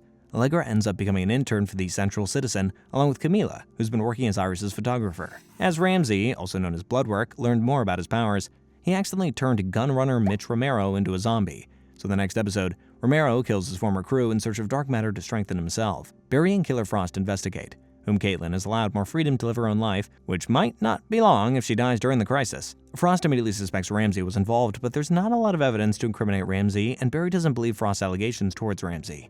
So Barry lets Ramsey help with the investigation. They take Ramsey back to Star Labs, and Barry finally believes Frost when he catches Ramsey trying to steal more dark matter. Barry persuades him not to by explaining he knows what it's like to lose a mother. Later, Romero gets inside Star Labs to steal more dark matter, and Ramsey learns he has the ability to control who he turns into zombies. Barry and Frost show up, and overdose Romero on dark matter to destroy him. Ramsey returns to his lab and discovers he can manipulate the blood-like substance Romero produced. He uses it in his cure, quickly developing a desire for more. Meanwhile, a new Harrison Wells has arrived on this Earth named Harrison Nash Wells. Nash comes from an undisclosed Earth, is a multiverse explorer and self-proclaimed mythbuster who's come to this Earth in search of Eternium, a substance made from the fragments of the Rock of Eternity. Shazam! The next episode begins with Barry telling the team that the only way to save everyone during the crisis is if he dies. Everyone has a hard time processing this, especially Cisco, who vows to find a way to save him. So to make Cisco feel better, he trains Cisco to become the new Team Flash leader when he's gone, by working to cure Ramsey of his HLH. Keep in mind, they don't know he's a meta now. Nash, who is Bugstar Labs, overhears their conversation and offers his assistance in exchange for a crypto circuit he claims only Cisco can build. I'm offering you something that will help save Ramsey Russo's life. The trio raids Macolic Technologies for a regenerating serum for Ramsey, but Cisco finds it first and pockets it, claiming it was already sold off so he can use it to save Barry during the crisis instead. Barry later finds out, and the two of them have a falling out. Cisco still gives Barry the serum and gives it to Ramsey. However, the serum doesn't work, and Ramsey realizes the only way they can save him is blood flooded with adrenaline. Ramsey attacks the hospital and turns several people into zombies, violating his Hippocratic oath. Barry and Frost try to stop him, but he escapes while the zombies turn to a pool of blood. Barry vows to stop him, and he and Cisco mend their friendship. During all this, we see that Nash has been tracking Novu's movements, leading him to a rock wall in the sewers. What is this guy planning? Barry and Iris go on a vacation in the next episode, leaving Cisco in charge. Good practice for when Barry frickin' dies. During this, Breacher returns to inform Cisco that Gypsy was murdered by a hacker she was hunting named Echo. As Cisco helps him find Echo, Joe tracks Nash to the sewers, and when Nash tries to apprehend Joe, they both become trapped by falling debris. Cisco works with Breacher and the Earth-19 law enforcement known as the Collectors to find Echo, only to learn that he is Echo. Enraged, Breacher tries to kill Cisco, till Cisco suggests it was one of his doppelgangers that killed Gypsy. Breacher relents and gives Cisco 1 hour to prove his innocence. Cisco learns that Echo is his Earth-19 doppelganger who used their shared face to frame his Earth-1 counterpart. Cisco manages to trap Echo so the Collectors can arrest him, and Breacher apologizes to Cisco as they both realize Gypsy lured Echo to Earth-1 knowing Cisco would be able to bring Echo to justice. During this, Ralph rescues Joe and Nash from the sewers. Caitlin treats both of them, and the team begs Nash to tell them why he's actually here on Earth-1. Nash reluctantly lets them help him carry out his mission on his Earth, adding that he knows how to save Barry during the crisis. The next episode begins with Nash taking the team to the rock wall. He believes Novu is a false god that only spreads fear on other Earths, and that behind the rock wall is an interdimensional portal that will lead them directly to Novu, allowing Nash to kill him. However, the rock wall is infused with Eternium, meaning even Barry can't phase through it. The only way to get through it is by using an artifact that will illuminate the Eternium so Nash can know which rocks to dig around. So Nash has Allegra help him open the rock wall by using her abilities to illuminate the areas not filled with Eternium. Allegra agrees to help at first, but then backs out when she becomes afraid she will turn out like Esperanza. Nash promises her that she won't become like her cousin because she's the power to choose who she is, so Allegra helps him. During the season, Ralph has been following up a lead regarding a thief named Sue Dearborn in Midway City. Barry has to come along, seeing this as another chance to prepare the team for when he dies. They attend a criminal auction, where Ralph treats this investigation like he was James Bond. But Barry isn't as smooth as Ralph when it comes to being a charming spy, and arouses the suspicions of the host Remington Meister, who has allied himself with Esperanza. They search for Sue, but Barry and Ralph are captured and left to die. Classic James Bond. I expect you to die.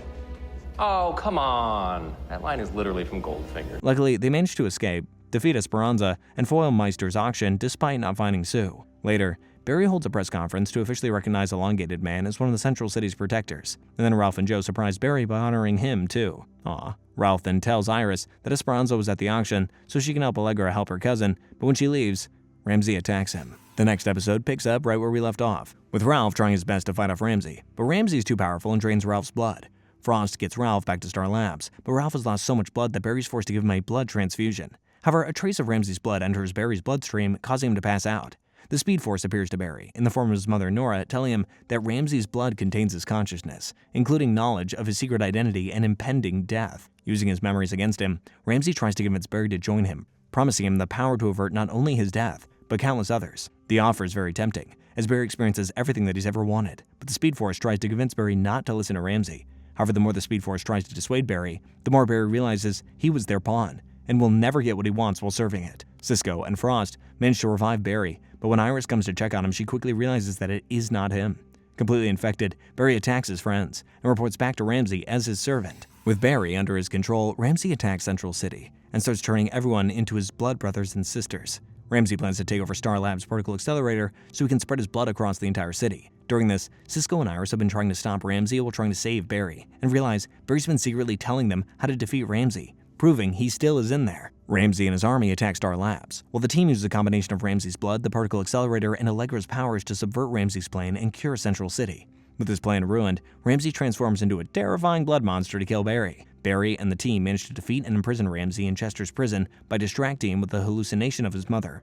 Ramsey is then transferred to an Argus facility. With the day saved, the team enjoys their last moments together before the crisis takes place. And then, the sky turns red, just as the newspaper predicted that it would. Meanwhile, Nash uncovers a wall behind the rocks containing strange symbols before a blinding light pulls him inside. We find out later, he just discovers the anti-monitor in his prison cell, and has now just doomed the entire multiverse. And now, we've reached Crisis on Infinite Earth. Everything's been leading up to this. You guys ready? Here we go. Part 1 of Crisis on Infinite Earths begins with a wave of antimatter ripping its way across the multiverse. Lila has now become a harbinger of things to come, brings everyone together on Earth 38 to stop it, including Oliver's daughter from the future, Mia. I'm sensing a trend with these shows. As long as you keep bringing in kids from the future, the show never has to end. During this, Barry informs Oliver that Nova revealed that he's supposed to die in this crisis. Oliver confronts Novu, thinking Nova broke their agreement, but Nova explains the crisis is bigger than anything they've faced before. So a little deception was necessary in order for everyone to prepare for any outcome, not just one. Everyone tries to use the quantum towers to contain the antimatter, which Novu placed at the dawn of time to help fight this crisis and fight off waves of shadow demons. Unfortunately, the tower can only slow the antimatter down, and Kara's team can't transport everyone on Earth to safety. Oliver tries to buy them more time as Novu portals everyone to safety and gives his life to save billions.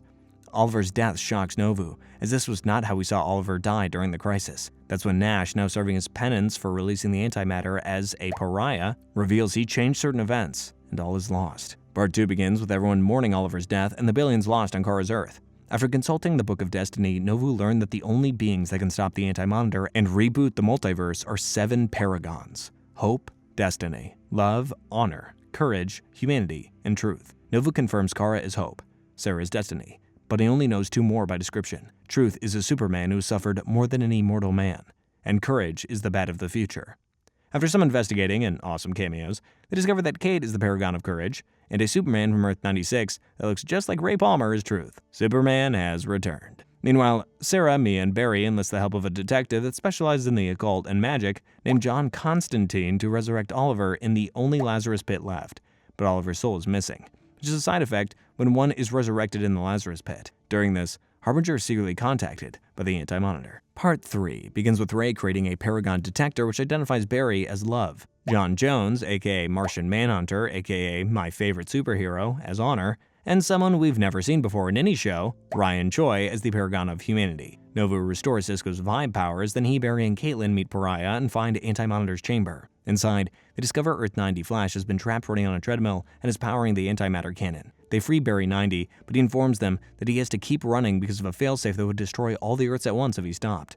Pariah brings Jefferson Pierce, also known as Black Lightning, from his Earth to help them, but Barry 1 volunteers to destroy it. Barry 90 stops him, saying Novu never specified which Barry would die, and destroys the cannon. Meanwhile, Constantine, Mia, and Diggle enlist the help of Lucifer to find Oliver's soul in Purgatory.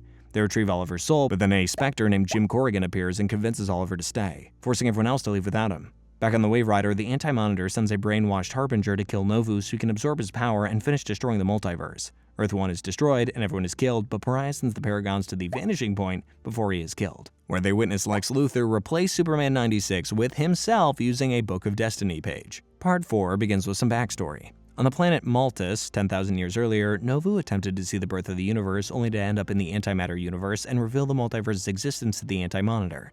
Back in the present, following the multiverse's destruction, the Paragons struggled to survive at the Vanishing Point. But luckily, Corrigan teaches Oliver how to use the Spectre's power, so he goes to the Vanishing Point to rescue the Paragons and strengthen Barry's speed. Barry drops Kara, Choi, and Lex on Maltus 10,000 years ago, but temporarily loses everyone else in the Speed Force after an encounter with the Anti-Monitor. Kara and Choi convince Novu not to see the birth of the universe before Barry instead takes them and the other Paragons to the dawn of time. There, they learn that the Anti-Monitor will always learn about the multiverse's existence because they only stopped one version of Novu. The Paragons battle the Anti-Monitor and his shadow demons until Oliver uses the Spectre's power to restore the multiverse, while the Paragons provide help via Lex's page. Despite succeeding, Oliver dies again, and Barry and Sarah pay tribute to their fallen friend. Part 5 begins with the Paragons adjusting to the aftermath. They're the only ones that remember the crisis, as they recreated the universe, bringing back all the Earths but combined Earth 1, Earth 38, and Black Lightning's Earth into Earth Prime, officially rebooting the multiverse. We needed that. Thankfully, John has psionic powers that allow him to restore all the heroes' memories. Nash is freed from his penance, but is traumatized to learn of what he did when John restores his memories. Anti-Monitor proves to still be alive, so the Paragons and heroes team up again to stop him once and for all. Nash redeems himself and helps them develop a bomb that shrinks Anti-Monitor indefinitely, banishing him to the microverse. Barry, Kara, Sarah, Kate, Clark, John, and Jefferson hold a memorial service for Oliver and agree to protect their new world in his memory. Afterwards, Barry unveils the beginning of what will be known as the Justice League in a warehouse that will be called the Hall of Justice. Following the events of the crisis, the next episode begins with Iris, Allegra, Cecily, and Camila investigating Mycolic Technologies, after they found evidence linking them to a criminal organization known as Black Hole. Iris questions the CEO of Mycolic Technologies, Joseph Carver, but he denies any connection to Black Hole. Despite this, and Cecily cautioning Iris not to run the story, Iris publishes the story, prompting Black Hole to hire a metahuman assassin named Kimio Hoshi to kill Iris. So the team decides to set a trap for Hoshi, while Iris blackmails Carver to call off the bounty. Carver then suggested dead wife Eva was involved, but when Iris investigates further, she's pulled into a mirror, trapping her in the Mirrorverse.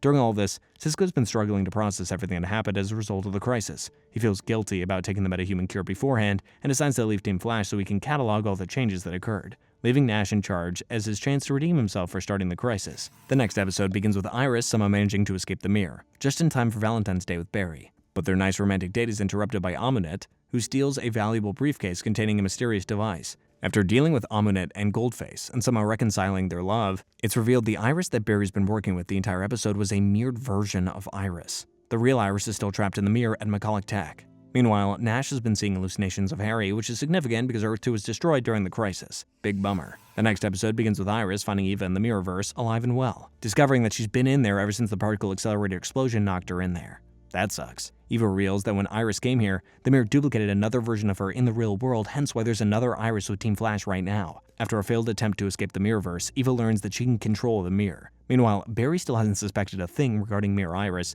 and she asks for the mirror gun to help her in her investigation of Black Hole.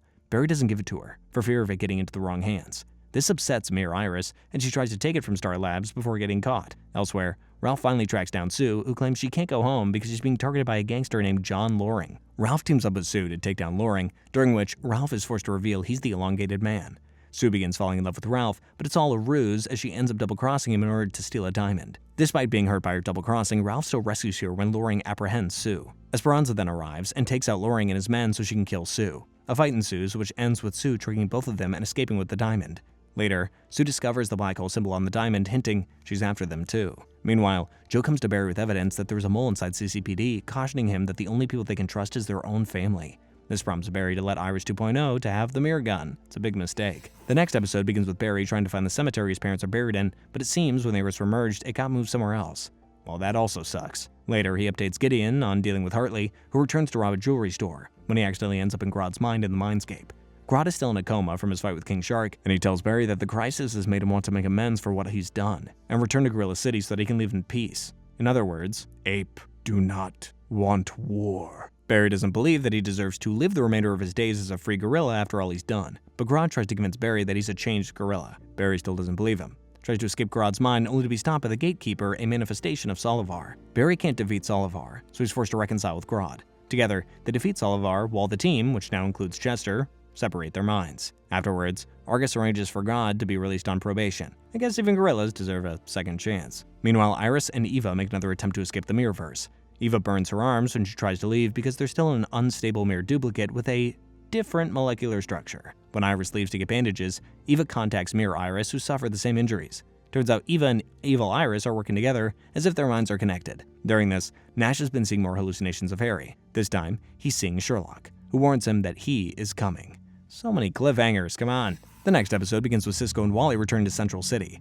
Lately, Barry has been feeling off, and he can't understand why. Wally informs Barry that when he was away, he learned how to develop a personal connection to the Speed Force. But now, that connection has decreased, meaning the Speed Force is dying, and within a few weeks, all speedsters will permanently lose their power. The Speed Force explains that its death is not because Barry betrayed it when he sided with Ramsey, but because he infected it with Spectre's energy during the crisis. If you remember, Barry needed an energy boost in order to rescue everyone, not realizing it was toxic to the Speed Force and created an imbalance of energy. During this, Thawne possesses Nash and attacks the team, but he's not able to access his speed because Nash is in a speedster. It makes it a little easier to incapacitate Thawne, and he's imprisoned in the pipeline. However, Thawne still has access to the negative speed force, so Barry gets the idea to create an artificial speed force to save himself. Meanwhile, Wally leaves, but not before telling Joe that there's something suspicious about Iris. Camila also finds evidence that Mirror Iris isn't their Iris, prompting Mirror Iris to shoot her with the mirror gun to silence her. We see in the next episode that this created a mirror version of Camila, just like what happened to Iris. Eva instructs the mirrored version of Iris and Camila to steal a prismatic refractor from Mercury Labs, which has the ability to create energy from light. Meanwhile, Cisco gives Barry a speed gauge to monitor his waning speed powers, then builds a device to exorcise Thawne from Nash's head. Nash's mind has apparently been comprised of all the other Harrison Wells ever since the crisis, hence why he's been hallucinating them.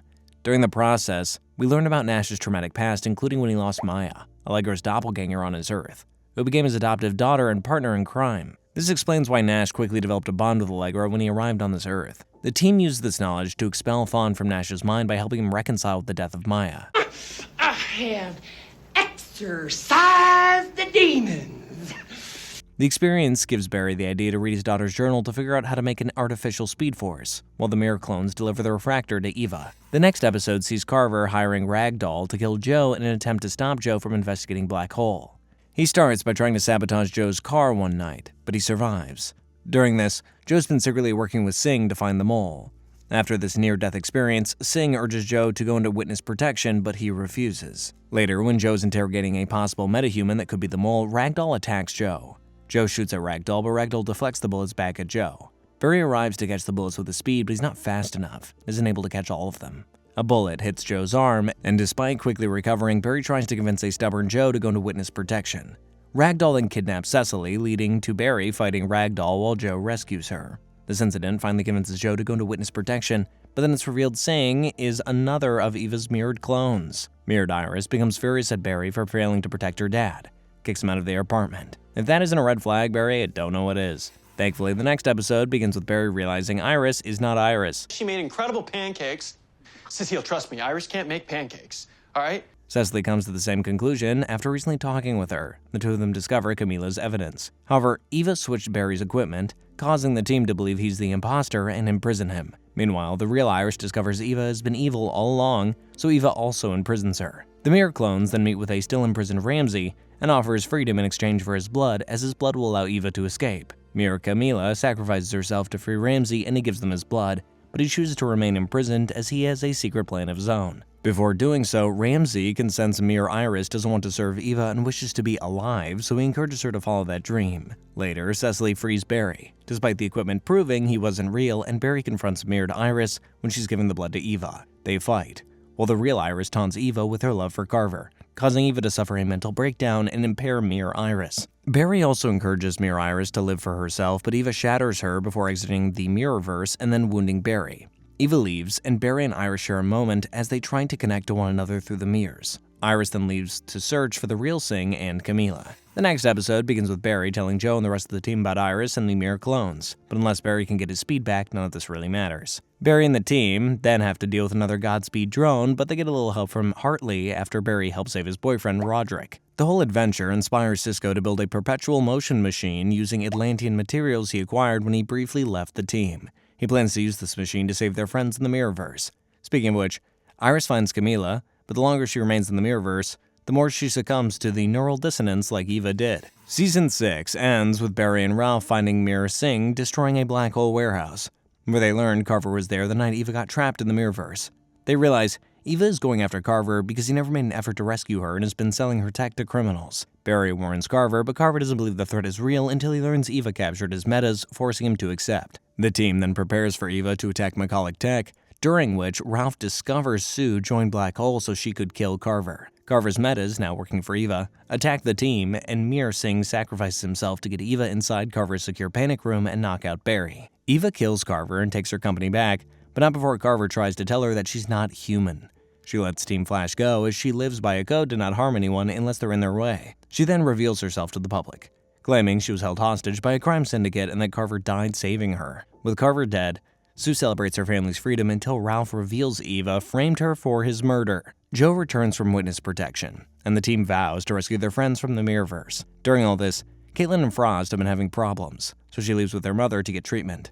In the Mirrorverse, Iris is able to find Singh, But the neural dissonance intensifies until she suddenly vanishes right in front of Camila. After the events of Season 6, Barry cryogenically froze himself in order to preserve the 1% Speed Force energy he had left. He's then awakened when Eva is spotted destroying black hole remnants. Barry demands Eva give back Iris, but Eva still refuses and ends up killing Sam in front of Rosalind. It's revealed Sam had been her very first mirror duplicate all this time. Meanwhile, Chester and Nash have been trying to create Barry's artificial speed force for the generator, but there's not enough power to sustain it permanently. Nash and the other Welleses, occupying his mind, realize they can activate Barry's artificial speed force, ASF, generator, but this would result in Nash's death. Obviously, Nash doesn't like the idea of dying, so he tries to find another way to help Barry get his speed back that doesn't result in that. Cecily interrogates Rosalind, learning that she's working for Eva and that Eva plans on using a bomb to destroy a black hole plane over Central City. With time running out, Nash accepts his fate and sacrifices himself and the other Welleses to restore Barry's speed. Barry saves the city and makes sure everybody knows about Nash's sacrifice. Elsewhere,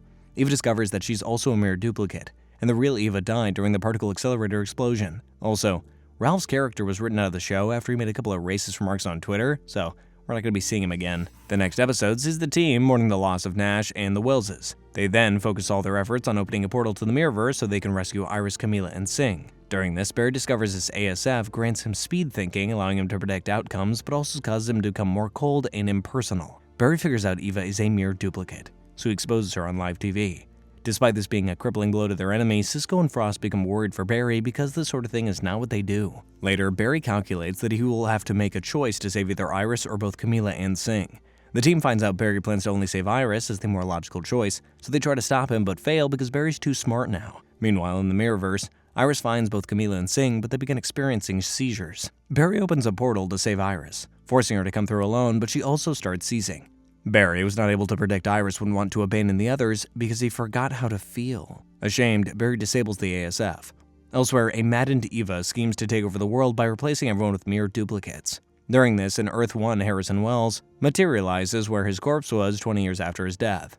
It seems he was resurrected through a combination of multiversal particles and temporal energy, merging all the Harrison Welleses into this one as a way for the universe to restore balance. Because, I don't know, why not?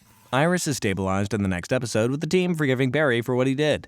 Cisco suggests they turn the ASF back on, but Barry refuses to use it again after what happened. During this, Sue returns to Central City with evidence of Eva replacing everybody with mere duplicates. Barry loses hope that they can defeat Eva, so Harrison comes back to Star Labs to remind Barry that he is the paragon of love. Sue, along with Ralph, who has become a blob since the destruction of Macaulay Tech and those tweets, comes to Star Labs and gives the evidence to the team. Barry is able to revive Iris through their love for each other, and Barry realizes Iris is the key to getting his speed back. They reactivate the ASF and fight the mere duplicates while Barry revives the original Speed Force. Barry and Iris convince Eva to stand down, and Eva has a change of heart and remembers she never wanted to hurt anybody. Showing remorse, she works with Team Flash to destroy her mere duplicates. Everyone that was trapped in the Mirrorverse is freed, and then Eva leaves to start a new life in the Mirrorverse. With the day saved, Harrison learns he has the power to perceive his entire life at once, so he puts himself in a time loop so he can live peacefully with his wife Tess. Sue and a recovering Ralph decide to travel the world to stop other black hole-esque organizations.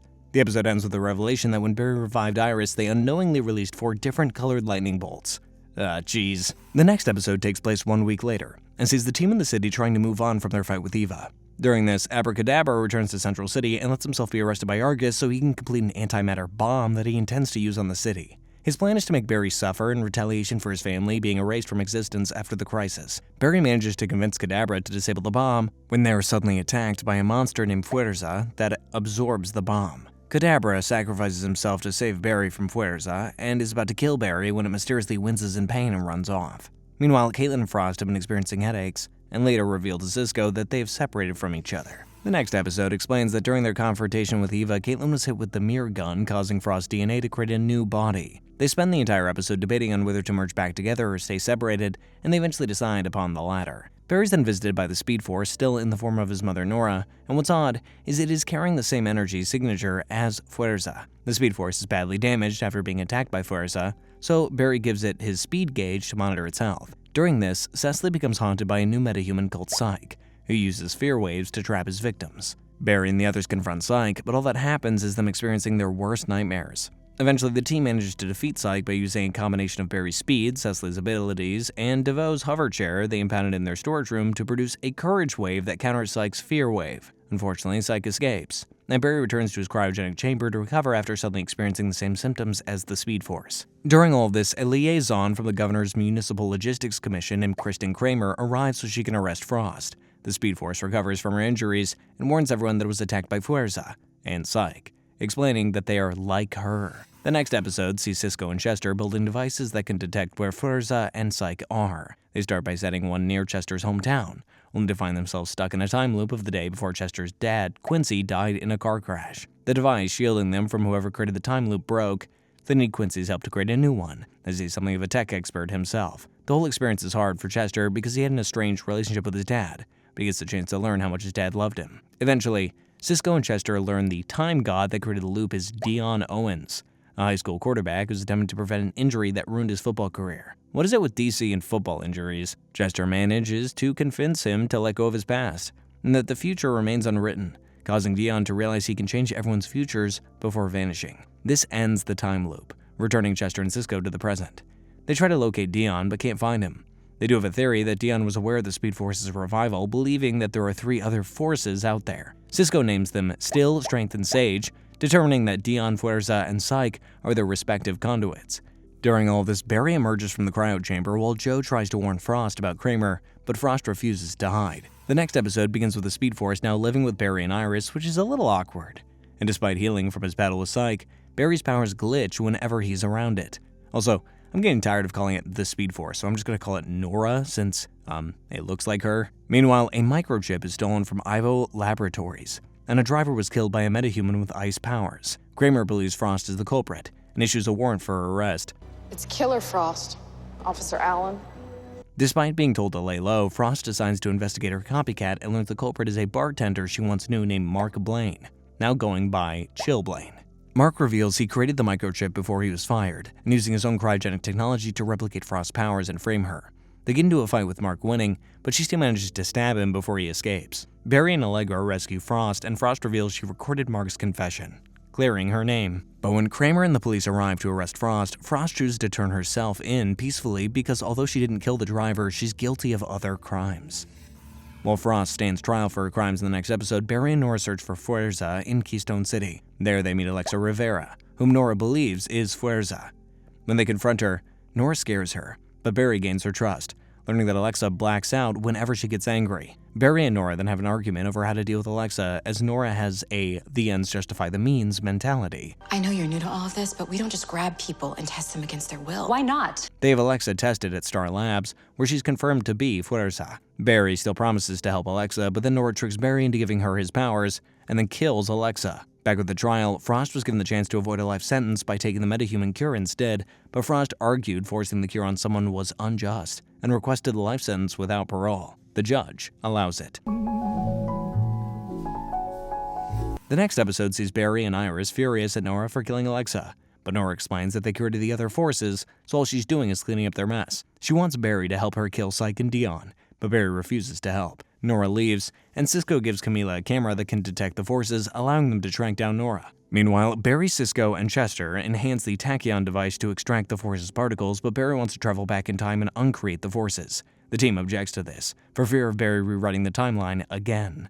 So Barry brings Harrison to Star Labs so he can create a time bubble to protect the timeline. However, Dion learns of what the team is trying to do and threatens to destroy the device. Barry tries to convince Dion that they're trying to save him, and the others like him from Nora, but Dion is certain they don't need saving. Do you have any idea what it's like to be told that you shouldn't be here? Dion then destroys the tachyon device and leaves. Regardless, Chester repairs the device and Barry and Harrison go back in time. They successfully extract everyone from their forced particles, resulting in Alexa coming back to life and Psyche and Dion being erased from the present. Barry then realizes his team and the forces were right, and undoes the change. Upon returning to the present, Barry and Iris use their connection to the forces to revive Alexa. Harrison leaves and Cisco and Camila realize they need to leave Central City. The episode ends with Nora confronting Dion. The next episode sees Nora revealing to Dion that they and the other forces are siblings and convinces him to team up with her. Team Flash tries to help Alexa control Fuerza, while Sykes starts attacking billionaires, allowing Iris to learn that Sykes' real name is Bashir Adil Malik, a former rich kid who was abandoned by his adoptive and biological parents. Kramer returns to the CCPD and Joe discovers the governor granted her permission to create bullets with a metahuman cure. The revelation leads to Joe resigning from the CCPD so he can remain righteous. Alexa struggles to control Fuerza, and she loses confidence when she accidentally hurts Cisco. To help her, Caitlin gives Alexa a device to communicate with Fuerza, like how she was able to communicate with Frost. Bashir attacks another billionaire, so Barry fights him with Fuerza, coming to Barry's aid. Barry and Alexa convince Bashir to stand down and come back with them to Star Labs. The episode then ends with Dion and Nora killing Iris, Alexa, and Bashir. Of course, it was all an illusion. As we learn in the next episode, all three of them fake their deaths thanks to Bashir creating an illusion with his powers. Woo! Nora creates a storm that knocks Cecily out and sets prisoners at Iron Heights free. Frost is one of the escapees, but she used her freedom to stop Blaine. Dion starts regretting ever siding with Nora after watching her try to kill Iris, Alexa, and Bashir, so Barry tries to recruit him to help them fight Nora. Barry confronts Nora, trying to get her to stop creating the storm, but she reveals the other forces created it, not her. The new forces are still trying to establish their place in the world, so Barry manages to bring Alexa, Bashir, and Dion to come together and reconcile with all three of them. The four of them overpower Nora while the storm nears critical mass, threatening to destroy everything. Bashir and Dion show Nora a future completely empty of others, overwhelming her and convincing her to stop. With time running out, the forces aid Barry so he can run fast enough to stop the storm. The forces reconcile and depart to expand the Speed Force while Cecily recovers from getting knocked out. The district attorney's office grants Frost time off for her good behavior and moves in with Caitlin. She also admits to having a crush on Blaine, which is awkward. With the world back to normal again, Barry and Iris decides it's finally time to start a family. The next 3 episodes I'm going to fast forward through as the show took a brief interlude before the season finale. In this episode, we say goodbye to not one character, but 2, Cisco and Camila. The 2 of them moved to Star City as Cisco got a job with Argus, but before he leaves, he gives all of his tech and responsibilities to Chester, passing the reins on to him. Farewell vibe. In Masquerade, we learn a bit about Cecily's past, and that she struggled with her mental health when her mom died. And in Raya de Luz, Allegra managed to help Esperanza confront her past and become a good guy. During this, Frost discovers Blaine has been released from prison, and Joe agrees to help Kramer find her adoptive brother, Adam Craig. Adam and Kramer both served in the military, but one day their platoon was ambushed by a metahuman that they trusted, hence why Kramer doesn't like metahumans. However, the mission report said that Kramer led her unit to the ambush, but actually it was Adam who just wanted to warn her to stay away. She didn't know what was going to happen. She blamed herself ever since, and now she wants Joe to help her find Adam so they can bring him to justice. The next episode sees the team dealing yet another Godspeed clone, or as I should say, 6 Godspeed clones. They end up attacking Star Labs, so the team activates the defenses. When they break in, Chester as Gideon confused the signal controlling them, allowing Barry and the others to stop them. However, they prove too powerful, so Barry leads the drones away from Star Labs, but then 6 more appear and attack the first 6 drones before all of them disappear. Well, that was weird. During this, Caitlin restores Esperanza's voice, and Frost and Blaine take the relationship to the next level. Also, Joe and Kramer begin trying to find Adam, but they're attacked by Adam when they're staking out his boat. The next episode begins with Barry having a dream about his daughter Nora, warning him that her future is in danger. Later, Diggle arrives in Central City to help Barry trap a Godspeed clone who reveals they're searching for the Prime August Heart and they request Barry's help in killing him. Barry refuses, so the clone knocks Barry out and escapes. After getting some fatherly advice from Diggle, Barry decides to travel to 24-9 to make sure Nora is okay. However, he's knocked out of the Speed Force by several Godspeed clones. Barry then finds Dion protecting Iris, who's phasing through temporal planes because she has mind sickness. Probably won't be a problem later on, right? Meanwhile, Diggle, Cecily, and Frost find an amnesiac heart and help him remember his identity. Also, Esperanza left to stop other black hole remnants. She asks Allegra to join her, but she refuses, and Esperanza dies because Allegra wasn't there. Meanwhile, Joe and Kramer survive Adam's attack and set a trap for him. Kramer really wants to kill him, but Joe convinces her to just arrest him. Afterwards, Nora arrives from 2049 alongside Barry and Iris' future son, Bart. Ay, caramba! In the next episode, we learn that Nora and Bart have also been fighting the Godspeed clones, so Barry allows them to stay in the past to help fight them. During this, Barry learns that this version of Nora isn't the Nora we got to know in Season 5 because she doesn't have her rewind time ability. The Godspeed clones target Bart, as he considers Godspeed his Thawne, having witnessed Godspeed murdering Jay Garrick, who had always been a close mentor of his. After several losses against the clones, Barry and Iris decide to bench Nora and Bart, but when rebel clones capture Jay in Keystone City in exchange for Bart, Bart leaves to fight them and is overpowered. Barry and Nora rescue both Jay and an unconscious Bart while Cisco comes back from Argus to trap the clones. Meanwhile, Joe and Kramer turn Adam over to the FBI, only to return to see many of Central City citizens fleeing to escape the Godspeed War. Afterwards, Cecily helps Barry enter Heart's mind, where he encounters a version of Hearth where his memories are intact. Barry finally found Godspeed. Season 7 ends with Godspeed demanding organic speed in exchange for ending the war. While Barry considers his proposal, the Speed Force reawakens Bart and grants Iris super speed. Together, they fight Godspeed's clones alongside the rest of Team Flash. During this, Kramer learns that she's a metahuman with the ability to mimic others' abilities. Despite everyone's best efforts, they realize the clones are draining their energy in order to recharge, forcing the Speed Force to retreat. Luckily, Allegra arrives with the device Chester created to neutralize the clones, and it works. Everyone regroups back at Star Labs, and it's clear that this fight is just beginning. Barry decides to give Hart his organic speed, simultaneously restoring his memories. Hart merges with his clones, making him faster and more powerful than Barry. Thawne then arrives and incapacitates Hart because he doesn't want anyone to kill the Flash but him. He then tries to kill Barry before escaping, but he fails. Hart is then sent to Iron Heights, with his memory of Barry's identity removed. The season ends with Kramer having a new perspective on law enforcement after learning she's a meta, and Barry and Iris renewing their wedding vows in front of their friends and family, finally giving Iris a taste of the wedding she always wanted before it was interrupted by interdimensional Nazis. Season 8 begins in the year 2031, where a psychic alien named Despero witnessing Armageddon. Here we go again. Back in the present, which takes place about 6 months after the short-lived Godspeed War, Ray Palmer arrives in Central City for a tech convention, and Chester offers to be his liaison. He surprises Ray with a group of tech startups, but Ray turns everyone down because he's trying to only prioritize his family now. Later at the tech convention, Despero arrives and attacks Barry, stating that he's responsible for the end of the world. Ray suits up as the Atom and drives Despero away. Ray then feels bad for how he treated Chester and decides to create an organization in Chester's father's name that will help new startups and leaves. Cecily informs Barry that Despero is telling the truth, so Barry confronts Despero and reveals his identity to him. Despero then gives Barry 1 week to prove his innocence, warning him that his increasing powers will increase his descent into madness. The next episode sees Kara's sister Alex assisting Team Flash with everything she has on Despero. They learn that he comes from the planet Kolonor, that was destroyed by an evil despot, and that his power source is the Flame of Pytar. Despero told Barry that his madness would begin within the next 24 hours, so the team tries to make sure that doesn't happen. In the meantime, Frost asks Chester to build a weapon that could harm Despero, which is hard for Chester because he's a pacifist. Barry gets called away to investigate an insane security guard when Kramer barges her way in and forces Barry to turn in his badge, and they have evidence who's Mulfer Carver. Okay. Barry then gets a hint from a guard about a psychic metacriminal named Zotar. Barry is then called back to Star Labs to learn that it is being seized and will be demolished by the government for violating so many codes. The team quickly erases all traces of Barry as the Flash, including permanently destroying Gideon, and says goodbye to their home for so many years. Barry then finds Zotar, and she causes him to go insane, making him attack his friends with no memory of it.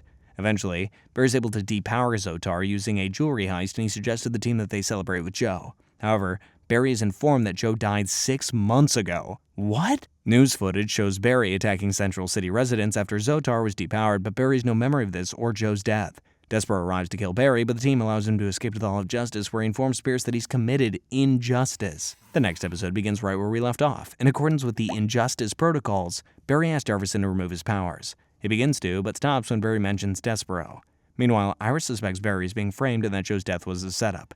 There's just too many coincidences that suggest foul play. She begins seeing temporal particles and meets with Dion, who discovers that someone did tap into the negative still force. During this, Despero casually arrives at Star Labs and absorbs the power of the particle accelerator after turning it on. He then attacks Cecily, Caitlin, and Chester. He then finds Barry, who's held off by Pierce, Iris, and Dion. Dion informs Barry that someone altered the timeline and sends him to 2031.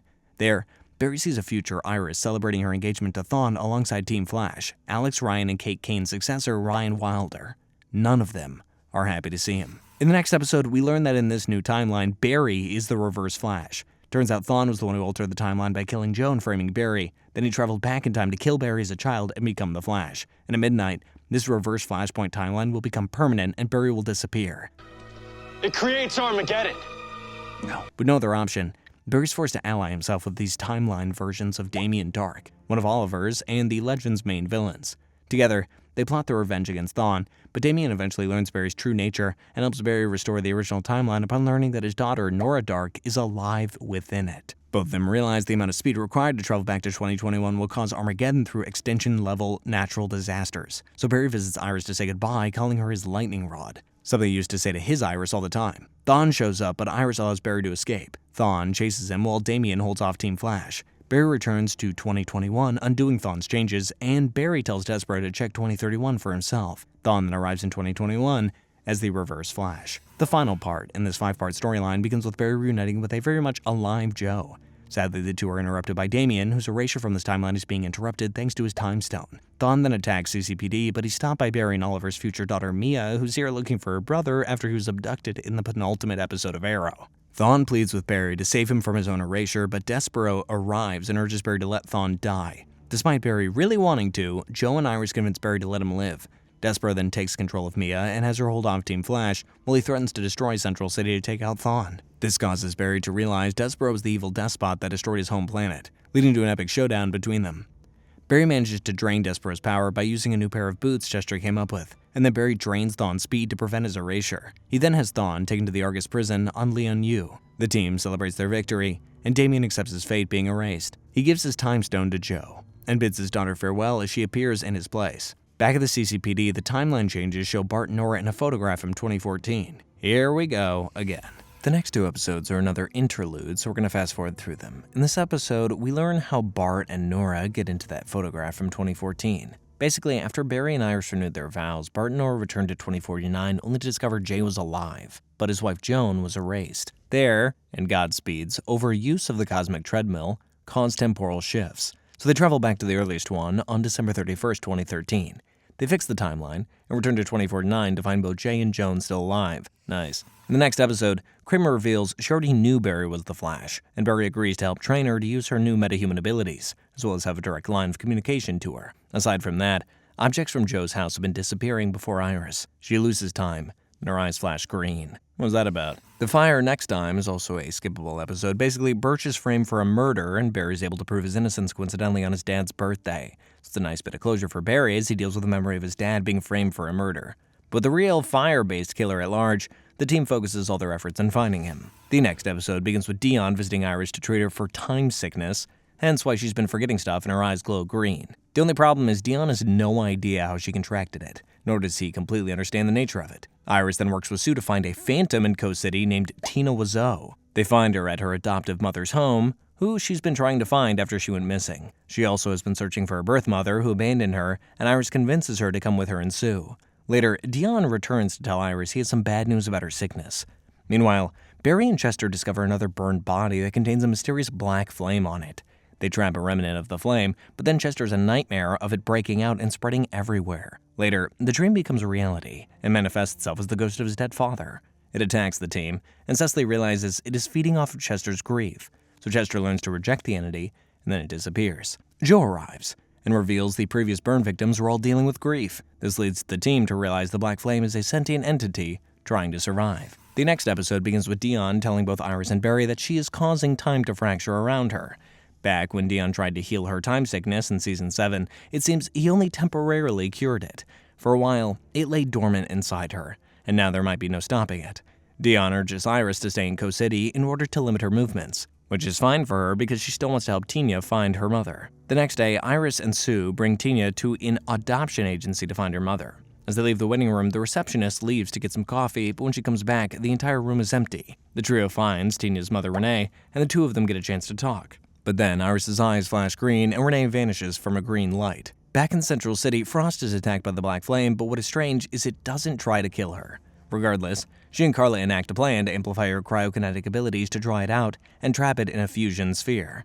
But they fail, and Frost gets injured. Caitlin finds out and lashes out at Carla for agreeing to use Frost as bait, but then Carla reveals that she will soon develop cryokinetic abilities. Therefore, if this trap is going to work, both of them will need to draw the Black Flame together. Later, the Black Flame attacks again. This time, they're able to trap it in the sphere. However, the sphere's structural integrity is compromised and Carla goes into cardiac arrest. Frost pulls her out, and the Black Flame escapes. So close. Later, the Black Flame appears to Caitlin and speaks to her. Sounds just like Ronnie. He's back! The next episode picks up right where we left off, with Ronnie begging Caitlin to save him. Back at Star Labs, Caitlin recognizes each of the Black Flame victims and realizes that it has been searching for her. Barry has suspicions that the Black Flame is manipulating her, like how it did Chester. Regardless, she and Chester devise a plan to rescue him. The Black Flame goes to the spot Ronnie and Caitlin proposed, and Caitlin uses a quantum splicer on it, like the one that was used for Firestorm. It works, and Ronnie's freed. However, he later reveals to Caitlin that he's not the real Ronnie and transforms into Deathstorm. Back in Coast City, an angry Tina causes Iris to disappear for making her mom disappear. Sue returns to Barry to tell him what happened. The next episode sees Barry rescuing Caitlin from Deathstorm, who flees and continues incinerating innocent, grieving people. The team tries to track him using Cecily, but he possesses Cecily and demands Caitlin come see him. He then attacks the team with the manifestation of Esperanza and kidnaps Caitlin. Barry chases after them by riding the lightning, but Deathstorm still escapes with Caitlin. He plans to make her his bride, but then releases her since she isn't ready. She returns to Star Labs, where the team discovers Deathstorm did something to her body that is causing her to change. Ronnie's grief was transported away by the Singularity at the beginning of Season 2. Since then, he's been traveling through space for 7 years. Knowing Deathstorm will be back, Chester begins modifying the Mental Augmentation Chamber, MAC, so that it can emit cosmic energies to harm Deathstorm. Frost volunteers to harness it. Meanwhile, Iris's time sickness is pulling her into the Still Force. Dion tries to help her, but all she does is end up infecting him and he vanishes.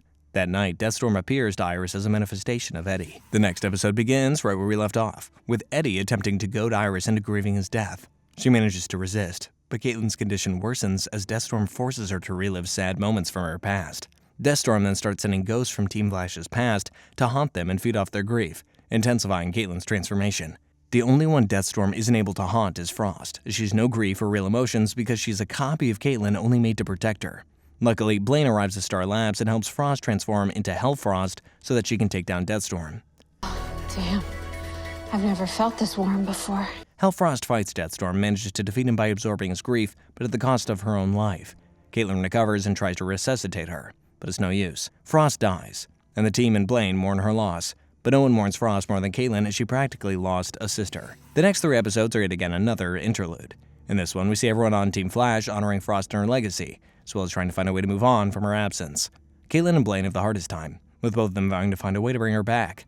The episode ends with Iris vanishing in a green light. The next episode sees Barry learn that Iris vanished, and he tries to get her back by entering the Still Force. He works with Dion to find her, and then come across a temporal particle in place of her. Dion betrays Barry and steals it, and then traps Barry in a facsimile of Joe's house. Now we know where all the objects disappearing around Joe's house went. Dion drags Nora from 2049 to Barry, and together they manage to break the temporal barriers blocking their escape. Meanwhile, someone hacks into Chester's computer and downloads all of his classified files. Nothing important happens in this episode other than Barry dealing with a criminal that can make people age 30 years. At the end of the episode, Barry learns that Caitlin and Blaine plan to bring Frost back. He tries to help them accept that she's gone and move on, but they refuse to, so Barry wrecks their equipment. Keep it dark, we can fast forward through. While we learned about Allegra's past and that she was a part of a criminal gang known as the Arañas, Barry encounters a new speedster that stops a fire at Ivo Labs. The speedster also stole a Newton battery to extend her temporary speed abilities, and Barry suspects Thawne escaped his prison at Leon U. Barry checks in on Thawne, who's still sitting comfortably in his cell. Thawne is already aware of Frost's death, and deduces the mysterious speedster started the fire by accident. That night, Barry catches the speedster returning the Newton battery, revealing herself to be Mina Dewan, its inventor. Barry sees potential in her and agrees to train her. Mina also mentions that she's a partner. I wonder who that could be. As Barry trains Mina in the next episode, she shows her the biometric lightning oscillation chamber, block, which grants her speed. He's then introduced to her partner, which turns out to be a time remnant of Thawne from Flashpoint, who doesn't remember his past or his war with the Flash. Barry learns the block is the same exact type of chamber Thawne used 2 centuries from now to turn himself into a speedster that only connects to the negative speed force. Barry tries to stop Mina from using the block again, but it's too late as she connects to the negative speed force. She begins draining power junctions and absorbing more energy to help increase her speed. Barry lashes out at Thawne Remnant for what he did, but Thawne explains he had visions of the block, but had no idea it was connected to the negative speed force. Mina had a heart condition, and subjected her to the chamber in order to save her because he loved her. Barry forgives Thawne, something he never thought he would ever do, and together they come up with a way to stop Mina. Barry tries to fight her, but she's too powerful, so Thawne reminds Mina how much they love each other, and it convinces her to disconnect from the negative speed force. So does this mean Thawne could also be the paragon of love? Later, Ray returns to inform the team that the Flashpoint Thawne was revived by the Time Wraiths after working with the Legends for a bit. Barry theorizes that he was revived again and brought to Mina. Meanwhile, Negative Dion visits the imprisoned Thawne and tells him it's time to fulfill his destiny. The next episode begins with Mina learning that Barry is the Flash, and he gives her the nickname Fast Track. During this, Dion kills the imprisoned Thawne and attacks Mina and Flashpoint Thawne alongside the Negative Force counterpart of Alexa and Bashir. Iris had appeared to Nora and Bart in 2049 to inform them that her body is flooded with negative tachyons, preventing her from returning to 2022. Nora travels to 2022 to inform Team Flash, and they realize that the negative forces infected Iris, knowing that she would infect the positive forces. Barry knows this fight is going to be a tough one, so he helps Mina share her speed with Flashpoint Thawne, and together they fight the negative forces. Negative Dion then summons Iris and uses her to shield himself from Barry's attacks, accidentally killing Iris. Iris then turns into temporal particles and enters Flashpoint Thawne, resurrecting the dead Thawne from the Remnant's body, transforming Thawne into the Negative Force's new avatar. Season 8 ends with Barry trying to kill Thawne, but Bart and Nora arrive to stop Barry from becoming like Thawne, proving that Iris must still be alive. Otherwise, Bart and Nora would have been erased by now. They prove to be correct, as Iris is transported to Damien's time stone. See, unlike me, you aren't supposed to be dead. Meanwhile, the positive Bashir tries to reach out to Cecily so she can transfer her powers to him, allowing him to rescue the other positive forces so that they can aid Barry. Damien helps Iris resurrect herself, while Jay reunites with her and Barry. With help from the forces, he reverses a powerful attack from Thawne back into him, destroying him and removing him from the timeline. The universe resets, and Iris is cured of her time sickness, and every speedster returns to their native times. The block is depowered. Mina loses her speed. Cecily develops telekinesis, and Tina and Renee are reunited. Meanwhile, Caitlin and Blaine have still been working to create a new Frost by subjecting Caitlin to a consciousness resurrection chamber, only to encounter a new Frost claiming to be a friend. Iris mentions the negative Speed Force will find a new avatar, and Barry vows to be ready. We're then shown a mysterious blue crystal sitting in a laboratory in 2049 known as Cobalt-97. What could that be? The final season begins 1 week after the team defeated Thawne. Barry encounters a new villain named Owen Mercer, also known as Captain Boomerang, who is stealing a Romer accelerator. The accelerator inadvertently explodes, trapping Barry and Iris in a time loop as they were arguing about their future. Prior to this, Barry had been creating a map book of future events in order to keep everybody safe from whatever might come their way. The whole idea doesn't sit well with Iris, but being in the time loop, not having to worry about their future, makes her feel better. Barry becomes furious and storms off. He makes his way to Joe and Cecily, who tell Barry that the future is something you create, not follow, prompting him to burn the book. On the final loop, Barry phases with the accelerator, nullifying the nuclear explosion and freeing them from the time loop. During this, Chester and Allegra are so relieved to be alive that they kiss, which is one way for them to finally admit their feelings for each other. Afterwards, Barry becomes the new director of the CCPD CSI division. Then, Iris sells her media company to Cat Grant, a character from the Supergirl show, and acquires the Coast City Gazette. Joe and Cecily talk about leaving Central City, while Barry discovers that after Caitlin and Blaine tried to create a new Frost, they instead turned Caitlin into someone that is neither Caitlin or Frost. Elsewhere, Mercer delivers the power source to a speedster with a bat-like emblem known as Red Death. Evil Batman? The next episode begins with Caitlin introducing herself as Snow, a new powerless person born from the CRC malfunctioning. Blaine explains to Barry that he and Caitlin still tried to resurrect Frost even after Barry destroyed all their equipment. They're now working on a way to reverse what they just did, as this basically means Caitlin's now dead. However, Blaine is only doing this so he can get Frost back. He later learns that trying to get both Caitlin and Frost back is impossible. Let Snow choose to live her life, going by the name Kion, the Greek goddess of snow. Meanwhile, Hartley is attacked by a new fiddler, just like Izzy, but her name is Andrea Wazak. She kidnaps Roderick, so Hartley teams up with Team Flash to rescue him.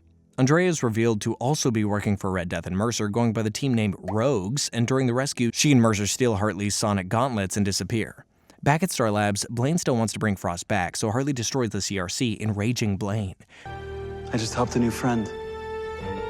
The episode ends with Red Death using Hartley's sonic gauntlets to stabilize into a physical form before planning to bring justice to Central City because of Barry's actions. The next episode begins with the Rogues stealing a temporal scanner from Corbin Taft Industries so they can build another cosmic treadmill. Barry deduces the Rogues will go after a vibration engine next, so he assembles his own group of criminals which involve Hartley, Blaine, Birch, and Goldface to steal it before the Rogues can. Blaine ends up betraying the group and reveals he already joined the Rogues in exchange for Frost's resurrection.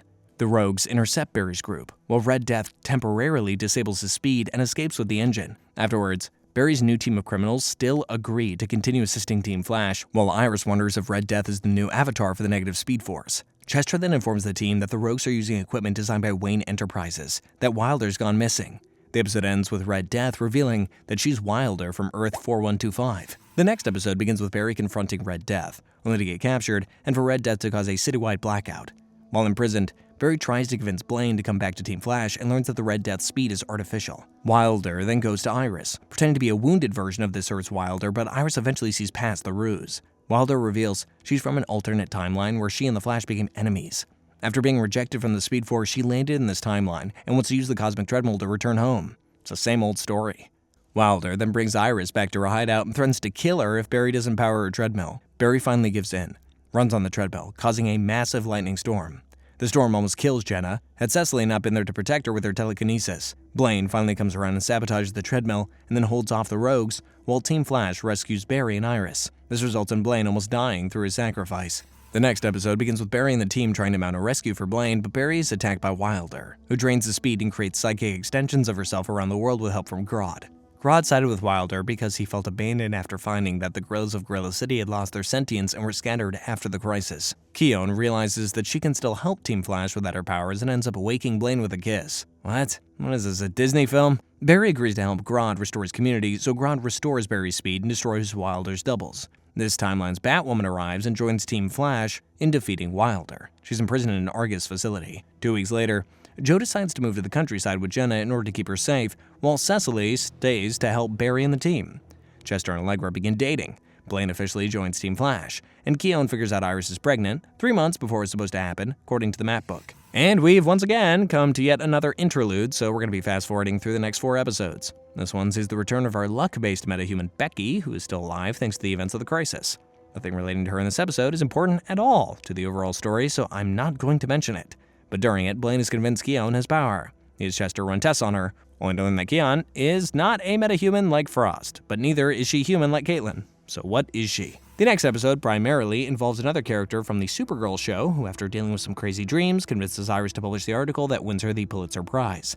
This is significant because the article was in Barry's map book, and Iris still had doubts about following the book, even if it was unintentional. Meanwhile, Blaine tries to hang out with Keone, like he did with Frost, and she gets upset when she realizes he only sees her as Frost. He later apologizes to her and leaves Central City, causing Keone to inadvertently freeze the team's dinner out of sadness. So, I guess Keone does have powers. Nothing important happens in Partners in Time, so let's just skip it. The next episode is an interlude episode, but I'm not going to fast forward because a lot of pretty important stuff happens. The episode begins with Team Flash throwing a surprise birthday party for Barry, along with Diggle and Wally.